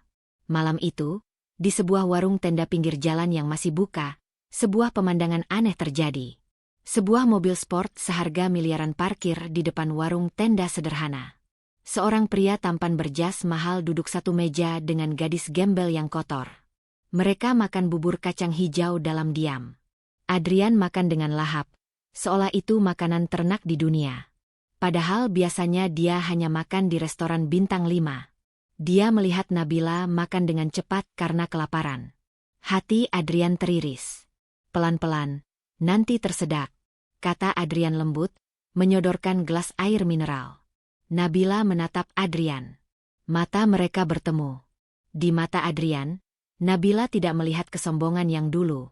Di mata Nabila, Adrian melihat pantulan dirinya sendiri. Ada rahasia besar di antara mereka. Nabila tahu, tapi diam. Adrian tidak tahu, tapi merasakannya. Selesai makan, Adrian membawa Nabila pulang. Bukan ke mensyahan utamanya karena ada Siska dan mamanya di sana. Adrian membawa Nabila ke sebuah apartemen pribadi miliknya yang jarang dipakai. Kamu tinggal di sini sementara. Aman. Tidak ada yang tahu tempat ini selain aku, kata Adrian sambil membuka pintu unit apartemen mewah di lantai 20. Tuan, kenapa Tuan baik sama saya? Padahal Tuan dulu. Kalimat Nabila terhenti. Dia hampir keceplosan bilang padahal Tuan dulu memecat saya. Padahal saya dulu apa? Adrian menatap selidik. Padahal kita tidak saling kenal. Ralat Nabila cepat. Aku juga tidak tahu. Nabila. Jujur, aku orang yang logis. Tapi sejak kecelakaan itu, sejak aku dapat donor darah, aku merasa berubah. Dan saat melihatmu, rasanya aku harus pastikan kamu baik-baik saja. Jantung Nabila berdegup kencang mendengar kata donor darah. Mandilah. Di lemari ada baju kaosku yang kebesaran. Pakai saja dulu. Besok aku belikan baju baru. Istirahatlah. Aku harus pulang sebelum orang rumah curiga. Adrian memberikan kartu akses apartemen ke tangan Nabila. Tangannya menggenggam tangan Nabila agak lama. Hangat. Terima kasih, Tuan. Adrian pergi. Nabila berdiri di tengah apartemen mewah itu sendirian.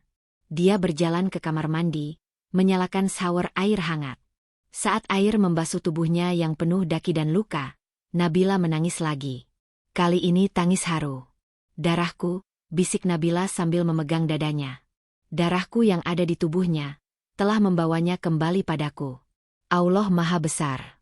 Namun, ketenangan ini hanyalah sementara.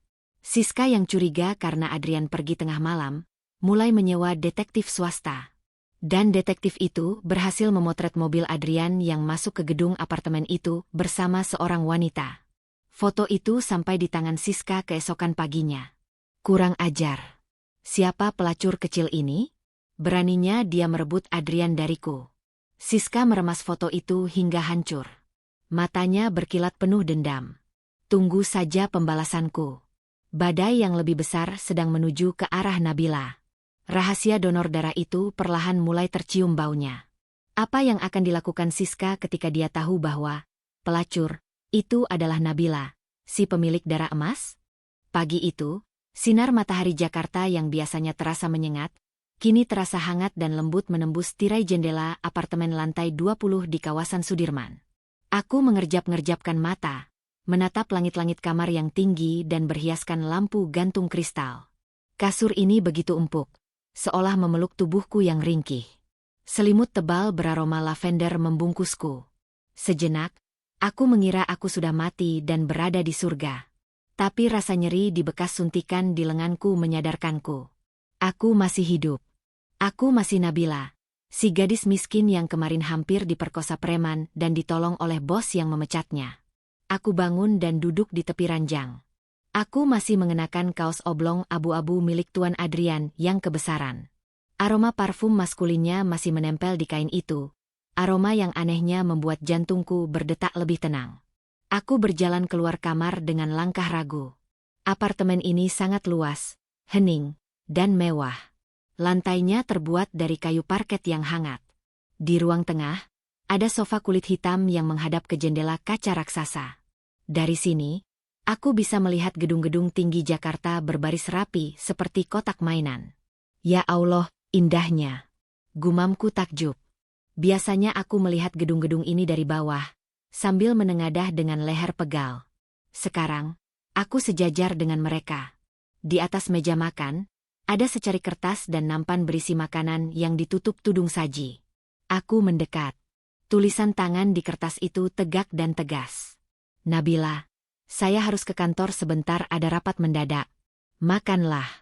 Jangan keluar apartemen. Pintu saya kunci dari luar demi keamananmu. Nanti siang saya kembali bawa baju ganti. Istirahatlah. Adrian. Mataku memanas membaca pesan singkat itu. Perhatian kecil ini, sudah lama sekali tidak aku rasakan sejak ibu meninggal. Aku membuka tudung saji. Ada nasi goreng seafood yang masih hangat, lengkap dengan telur mata sapi setengah matang, persis seperti yang sering kulihat di iklan televisi. Aku makan dengan pelan, meresapi setiap suapan. Rasa syukuri membuncah di dadaku. Terima kasih, Tuan Adrian. Anda mungkin tidak tahu darah siapa yang mengalir di tubuh Anda, tapi kebaikan Anda hari ini sudah cukup membayar rasa sakit saya kemarin. Selesai makan, naluri cleaning servisku tidak bisa diam. Aku tidak betah melihat ada sedikit debu di meja kaca atau bantal sofa yang miring. Sebagai rasa terima kasih, aku mulai membersihkan apartemen itu.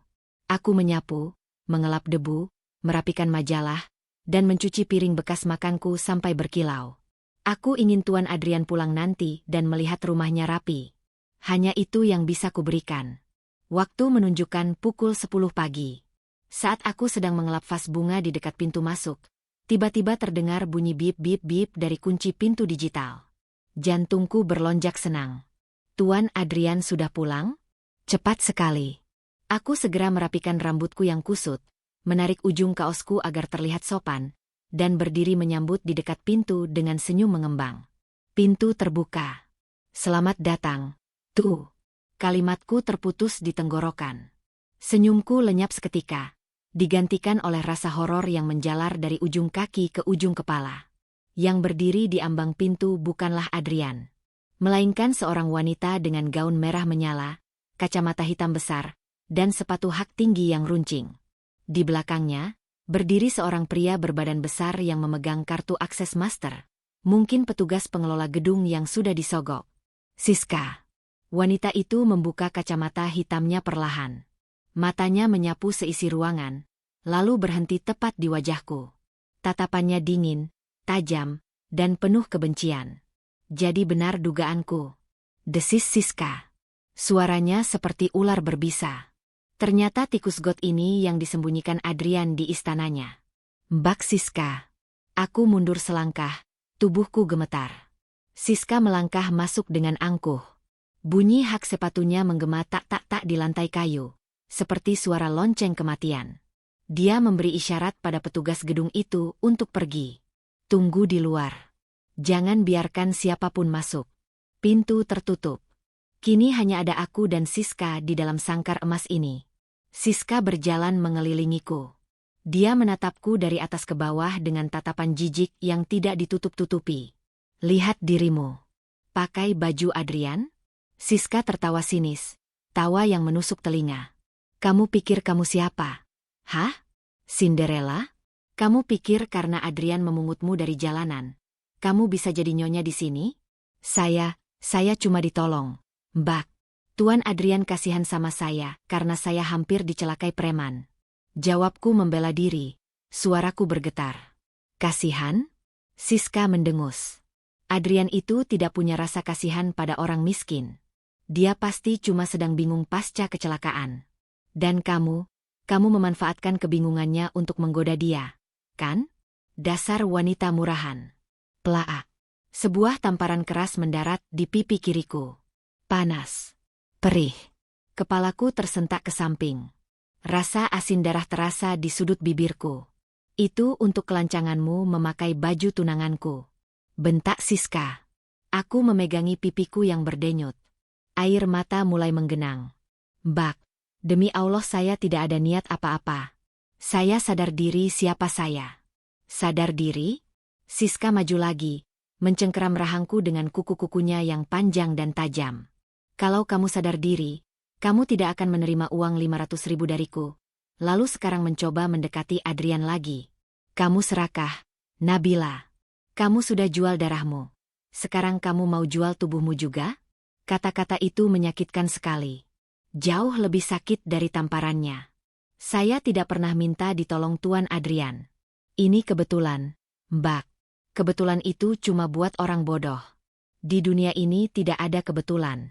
Yang ada adalah rencana busukmu. Siska melepaskan cengkeramannya kasar hingga aku terhuyung ke belakang dan menabrak meja hias. Prang. Sebuah guci keramik kecil jatuh dan pecah berkeping-keping. Siska menatap pecahan guci itu. Lalu sebuah senyum licik terbit di bibirnya yang merah. Senyum yang membuat bulu kuduku berdiri. Kamu tahu, Nabila? Adrian paling benci orang yang merusak barang miliknya. Dan dia paling tidak mentolerir pencuri. Apa maksud Mbak? Siska berjalan menuju lemari pajangan Adrian yang berisi koleksi jam tangan mewah. Dia membuka lemari kaca itu. Tangannya mengambil salah satu jam tangan berlapis emas. Mungkin yang paling mahal. Jangan Mbak, itu punya Tuan Adrian. Cegahku panik. Siska menatapku dengan mata berkilat jahat. Dia mengangkat jam tangan itu tinggi-tinggi, lalu dengan sengaja membantingnya sekuat tenaga ke lantai marmer. Braak. Krek. Jam tangan mewah itu hancur. Kacanya retak, komponennya berserakan. Mbak, apa yang Mbak lakukan? Teriakku histeris. Belum cukup. Siska lalu mengambil dompet Adrian yang tertinggal di meja, mungkin dompet cadangan. Dia mengeluarkan isinya, menyebarkan uang-uang tunai di lantai, lalu memasukkan beberapa lembar uang dolar ke dalam saku celana yang sedang kupakai, celana training bekas Adrian yang kupinjam. Apa-apaan ini? Lepaskan. Aku mencoba melawan saat dia memaksakan uang itu masuk ke saku celanaku. Siska jauh lebih kuat karena dia sehat dan makannya bergizi. Sedangkan aku masih lemah pasca donor. Dia mendorongku jatuh ke lantai, tepat di atas pecahan guci. Aku menjerit saat pecahan keramik menggores telapak tanganku. Darah segar menetes lagi. Siska berdiri tegak, merapikan rambutnya, lalu mengambil ponselnya. Dia menekan panggilan cepat. Halo, keamanan? Tolong kirim security ke unit 2005 sekarang. Ada pencuri yang tertangkap basah. Dia mengamuk dan menghancurkan barang-barang. Cepat. Dia mematikan telepon, lalu menatapku dengan kemenangan mutlak. Tamat riwayatmu, Nabila. Kali ini, Adrian sendiri yang akan membuangmu ke penjara. Kamu akan membusuk di sel, dan tidak ada yang akan percaya padamu. Karena siapa yang akan percaya pada mantan cleaning service miskin melawan tunangan CEO? Aku menangis terseduh-seduh di lantai. Rasa sakit di tangan, di pipi, dan di hati bercampur aduk menjadi satu keputusasaan yang kelam. Ya Allah, kenapa engkau biarkan kejahatan menang? Kenapa orang jujur selalu hancur? Tak lama kemudian, pintu apartemen terbuka kasar. 2 orang security berbadan tegap masuk dengan wajah garang. Itu dia, Pak. Tunjuk Siska dengan wajah yang tiba-tiba berubah menjadi ketakutan yang dibuat-buat. Siska mundur ke pojok, tubuhnya gemetar palsu. Tolong saya, Pak, perempuan gila ini masuk. Dia mencuri uang dan jam tangan Adrian. Saat saya pergoki, dia mengamuk dan melempar barang-barang. Lihat, dia bahkan pakai baju Adrian. Security itu melihat kekacauan di ruangan. Guci pecah. Jam tangan hancur. Uang berserakan. Dan aku yang duduk di lantai dengan tangan berdarah. Bukti visual itu terlalu kuat. Berdiri kamu. Bentak salah satu security. Dia menarik lenganku kasar, memaksaku berdiri. Bukan, Pak, bukan saya, dia bohong. Wanita ini yang melakukannya. Saya tidak mencuri. Ratapku. Diam. Maling mana ada yang ngaku? Geledah dia. Security lain memeriksa saku celanaku.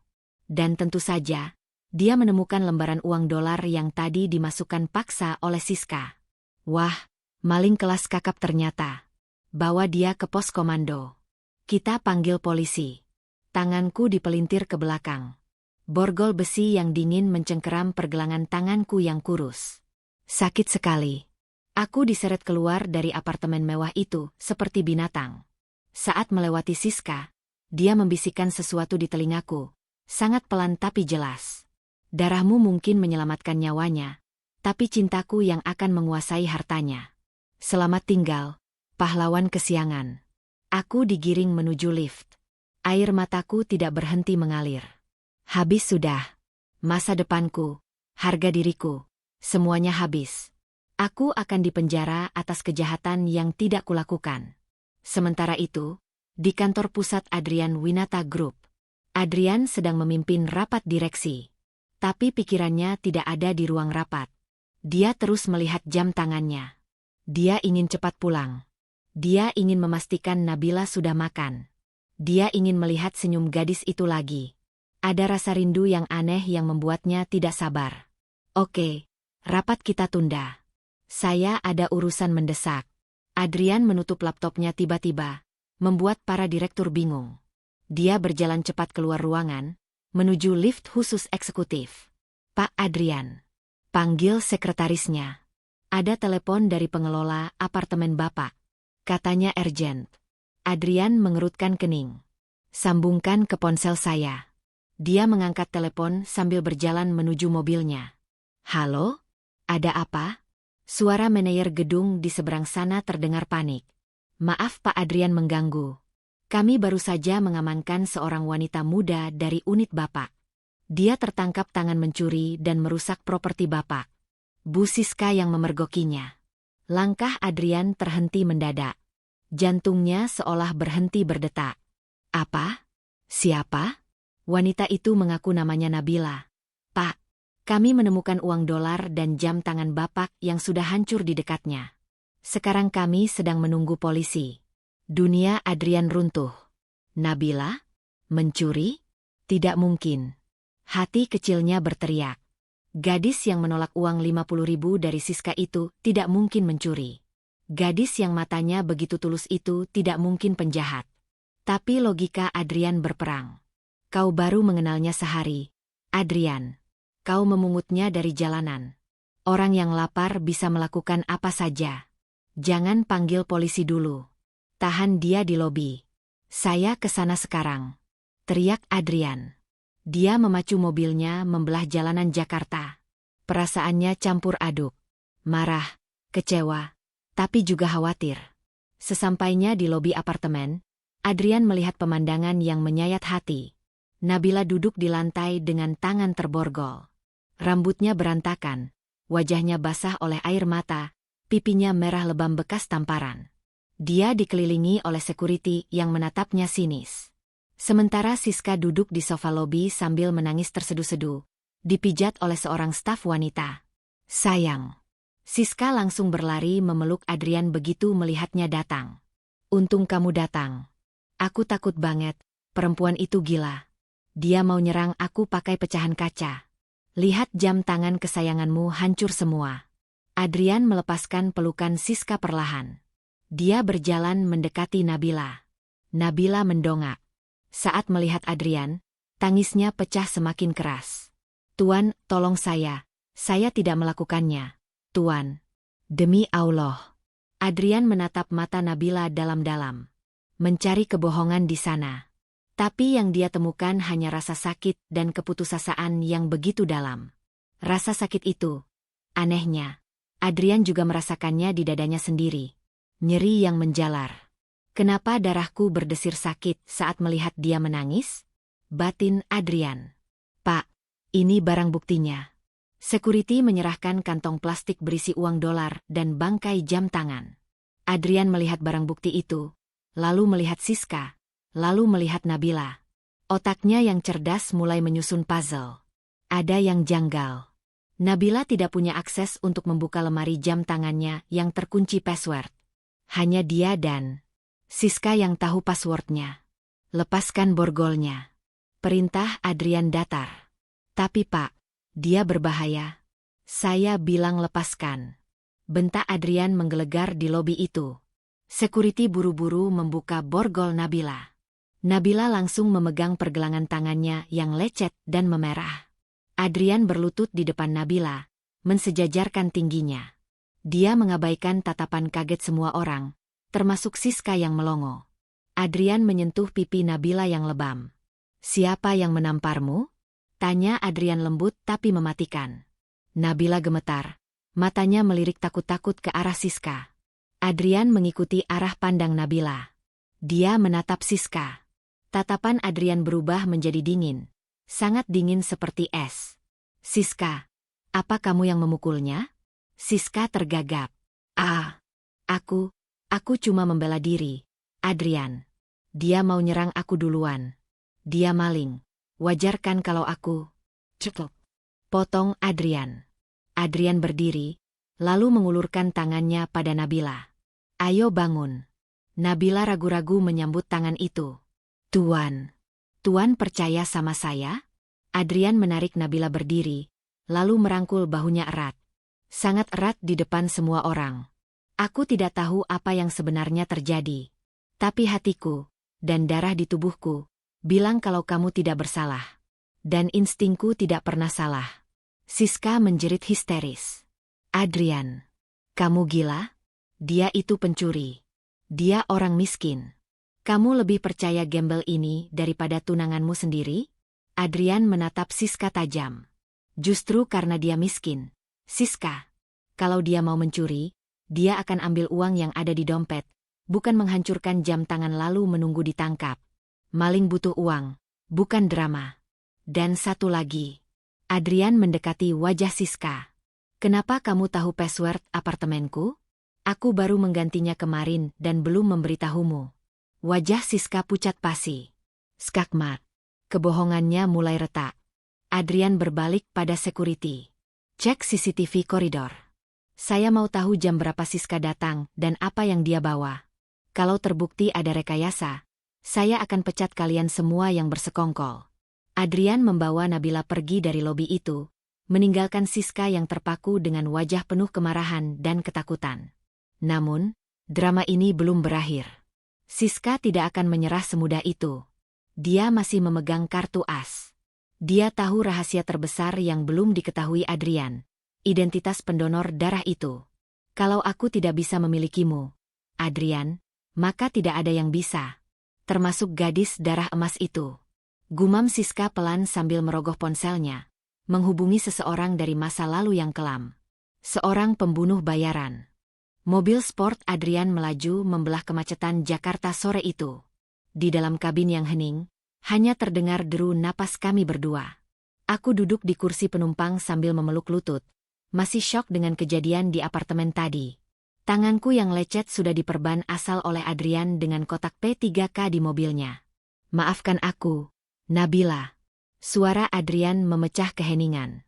Matanya tetap fokus ke jalan. Tapi aku melihat ada genangan air mata di sana. Aku gagal melindungimu. Aku membawamu ke kandang singa. Seharusnya aku tahu Siska sejahat itu. Tuan tidak salah. Jawabku lirih. Memang takdir orang kecil seperti saya untuk selalu disalahkan. Tuan, jangan bicara begitu. Adrian memukul setir pelan. Mulai hari ini, tidak akan ada lagi yang boleh menyentuhmu. Tidak Siska, tidak siapapun. Kita ke rumah orang tuaku di Pondok Indah. Di sana penjagaannya ketat. Mama pasti senang bertemu denganmu. Jantungku berdegup kencang. Bertemu orang tua Adrian? Apakah mereka akan menerimaku? Mantan cleaning service yang dituduh mencuri? Namun, belum sempat aku menjawab, sebuah mobil SUV hitam besar tiba-tiba memotong jalur kami dengan agresif. Cit! Adrian menginjak rem mendadak. Ban berdecit nyaring beradu dengan aspal. Tubuhku terlempar ke depan. Untung tertahan sabuk pengaman. Apa-apaan ini? Teriak Adrian. Mobil hitam itu berhenti melintang di depan kami. Memblokir jalanan sepi di jalan pintas menuju Pondok Indah. Pintu mobil itu terbuka. 3 orang pria berbadan besar turun membawa balok besi. Dan di belakang mereka, turunlah seorang wanita dengan wajah penuh amarah. Siska. Dia tidak lagi terlihat anggun. Rambutnya acak-acakan, matanya merah menyala. Dia terlihat seperti orang yang sudah kehilangan akal sehat. Keluar kalian. Teriak Siska histeris sambil memukul kap mesin mobil Adrian dengan tas tangannya. Adrian, jangan keluar. Bahaya. Cegahku ketakutan. Tetap di dalam, Nabila. Kunci pintu. Adrian melepaskan sabuk pengamannya. Wajahnya mengeras. Dia tidak takut. Dia marah. Adrian keluar dari mobil, berdiri tegak menantang mereka. Mau apa lagi kamu, Siska? Belum puas mempermalukan dirimu sendiri? Siska tertawa melengking. Mempermalukan? Kamu yang mempermalukan aku. Adrian, kamu lebih memilih pelacur miskin itu daripada aku? Apa hebatnya dia? Apa? Karena dia muda? Atau karena dia polos? Aku memilih dia karena dia punya hati. Sesuatu yang tidak kamu miliki. Jawab Adrian dingin. Siska terdiam sejenak. Lalu senyum licik mengembang di bibirnya. Hati? Kamu bicara soal hati? Siska berjalan mendekat, memberi isyarat pada preman bayarannya untuk mengepung Adrian. Asal kamu tahu, Adrian, gadis di dalam mobil itu bukan malaikat. Dia penipu. Dia menyembunyikan rahasia besar darimu. Adrian mengerutkan kening. Rahasia apa? Siska menunjuk lurus ke arahku yang gemetar di dalam mobil. Kamu pikir kenapa kamu bisa selamat dari kecelakaan itu? Kamu pikir kenapa darahmu berdesir saat dekat dia? Karena darah di tubuhmu itu. Darah kotor dia. Dunia seolah berhenti berputar bagi Adrian. Dia terpaku. Apa maksudmu? Siska berteriak lantang, meluapkan semua kartunya. Gadis miskin itu yang mendonorkan darahnya buat kamu. Darah Erhanul itu milik dia. Aku cuma mengaku-ngaku supaya bisa menikahimu. Tapi lihat betapa menjijikannya takdir. Kamu sekarang hidup berkat darah seorang babu. Di dalam nadimu, mengalir darah orang miskin yang kamu hina waktu itu. Gimana rasanya, Adrian? Hina kan? Hening. Angin sore berhembus kencang, menerbangkan dedaunan kering. Adrian diam 1000 bahasa. Dia menatap tangannya sendiri, lalu menatapku dari balik kaca mobil. Aku menunduk, menangis. Habis sudah. Sekarang dia tahu. Dia pasti jijik. Dia pasti akan memuntahkan darahku dari tubuhnya kalau bisa. Tapi reaksi Adrian di luar dugaan. Dia tidak marah. Dia tidak jijik. Justru, tubuhnya bergetar hebat. Matanya berkaca-kaca. Dia menatapku bukan dengan jijik, tapi dengan tatapan pemujaan. Seolah-olah dia baru saja menemukan kepingan jiwanya yang hilang. Jadi, itu kamu? Bisik Adrian, suaranya parau.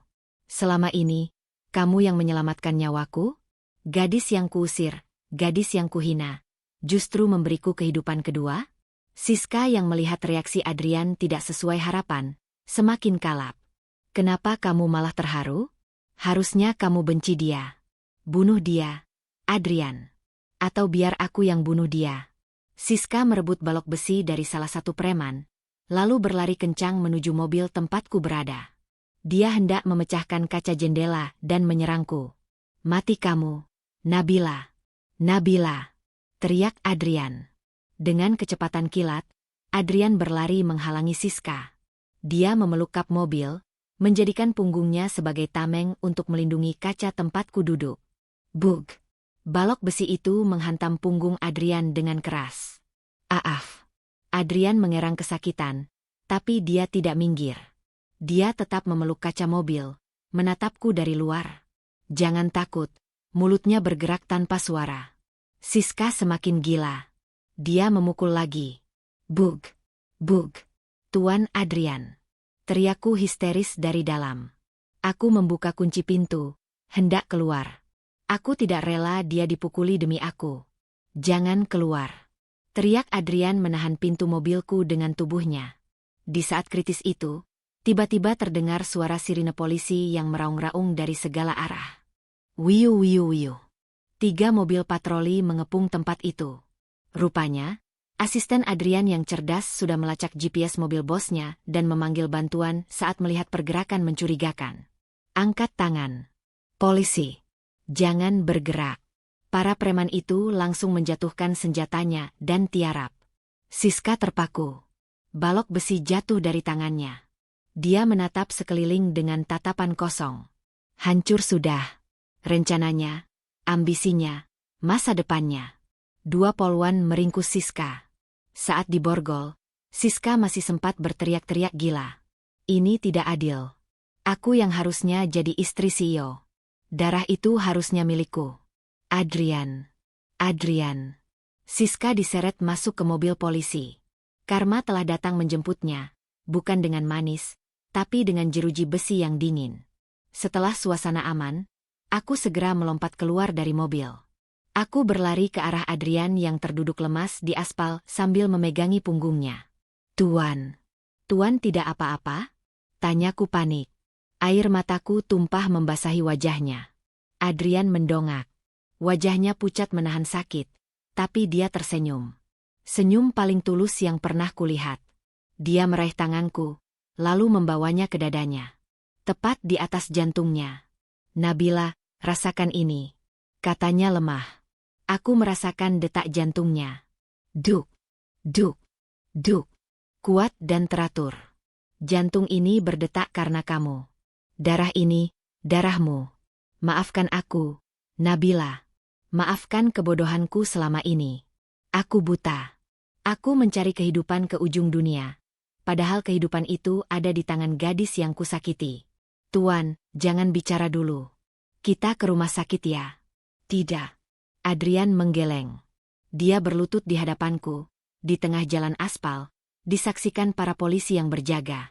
Dia tidak peduli pada rasa sakit di punggungnya. Nabila, aku tidak tahu apakah aku pantas meminta ini setelah semua dosa yang kulakukan padamu. Tapi darahmu sudah menyatu denganku. Separuh nyawaku adalah milikmu. Izinkan aku menebus semuanya. Izinkan aku menghabiskan sisa umur yang kamu berikan ini, untuk membahagiakanmu. Aku menutup mulut tak percaya. Apa ini mimpi? Nabila, maukah kamu menikah denganku? Bukan sebagai balas budi. Tapi karena aku mencintaimu. Sejak darahmu masuk ke tubuhku, aku jatuh cinta pada pemiliknya. Air mataku semakin deras. Aku mengangguk pelan. Iya, Tuan, saya mau. Jangan panggil Tuan.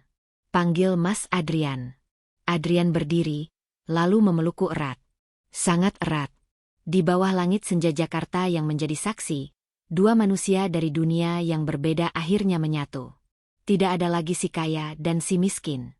Yang ada hanya 2 hati yang disatukan oleh takdir yang bernama golongan darah emas. 3 bulan kemudian. Lokasi, TPU Karet Bifak, Jakarta Pusat. Suasana pagi di pemakaman itu begitu tenang. Rumput hijau yang basah oleh embun terlihat segar. Aku dan Adrian duduk bersimpuh di depan sebuah nisan sederhana yang baru saja diperbaiki marmernya. Nisan bertuliskan nama ibuku. Assalamualaikum, Ibu. Sapaku lembut sambil menaburkan bunga melati. Nabila datang. Bu. Nabila nggak sendiri lagi sekarang. Nabila bawa seseorang. Dia orang baik, Bu. Dia yang gantiin ibu jaga Nabila sekarang. Adrian di sampingku ikut menunduk takzim. Dia mengenakan baju koko putih dan peci hitam. Wajah arogansinya dulu sudah hilang tak berbekas, digantikan wajah teduh seorang suami yang soleh. Assalamualaikum, Bu. Ucap Adrian. Terima kasih sudah melahirkan bidadari sebaik Nabila. Saya janji, Bu. Selama darah Nabila masih mengalir di tubuh saya tidak akan membiarkan satu tetes air mata sedih pun jatuh dari pelupuk matanya. Saya akan jaga dia dengan nyawa saya. Aku menatap Adrian dengan haru. Dia menepati janjinya.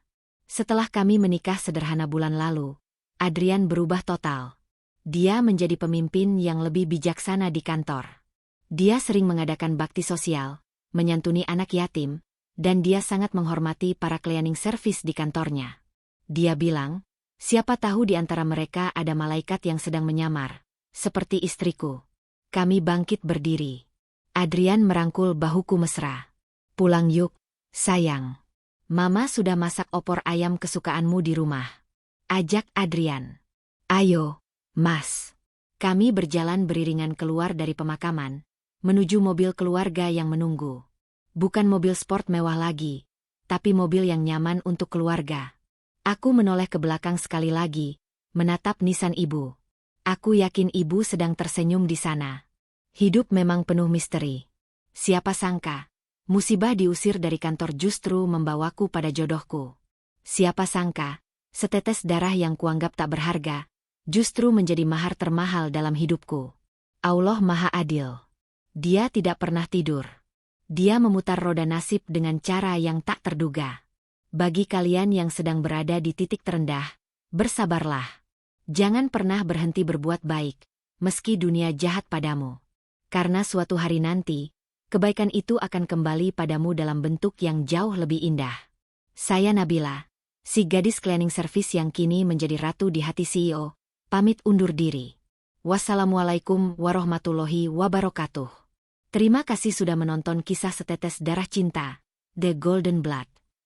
Jangan lupa like, comment, dan subscribe channel Dunia Beda untuk cerita inspiratif lainnya. Sampai jumpa di kisah selanjutnya.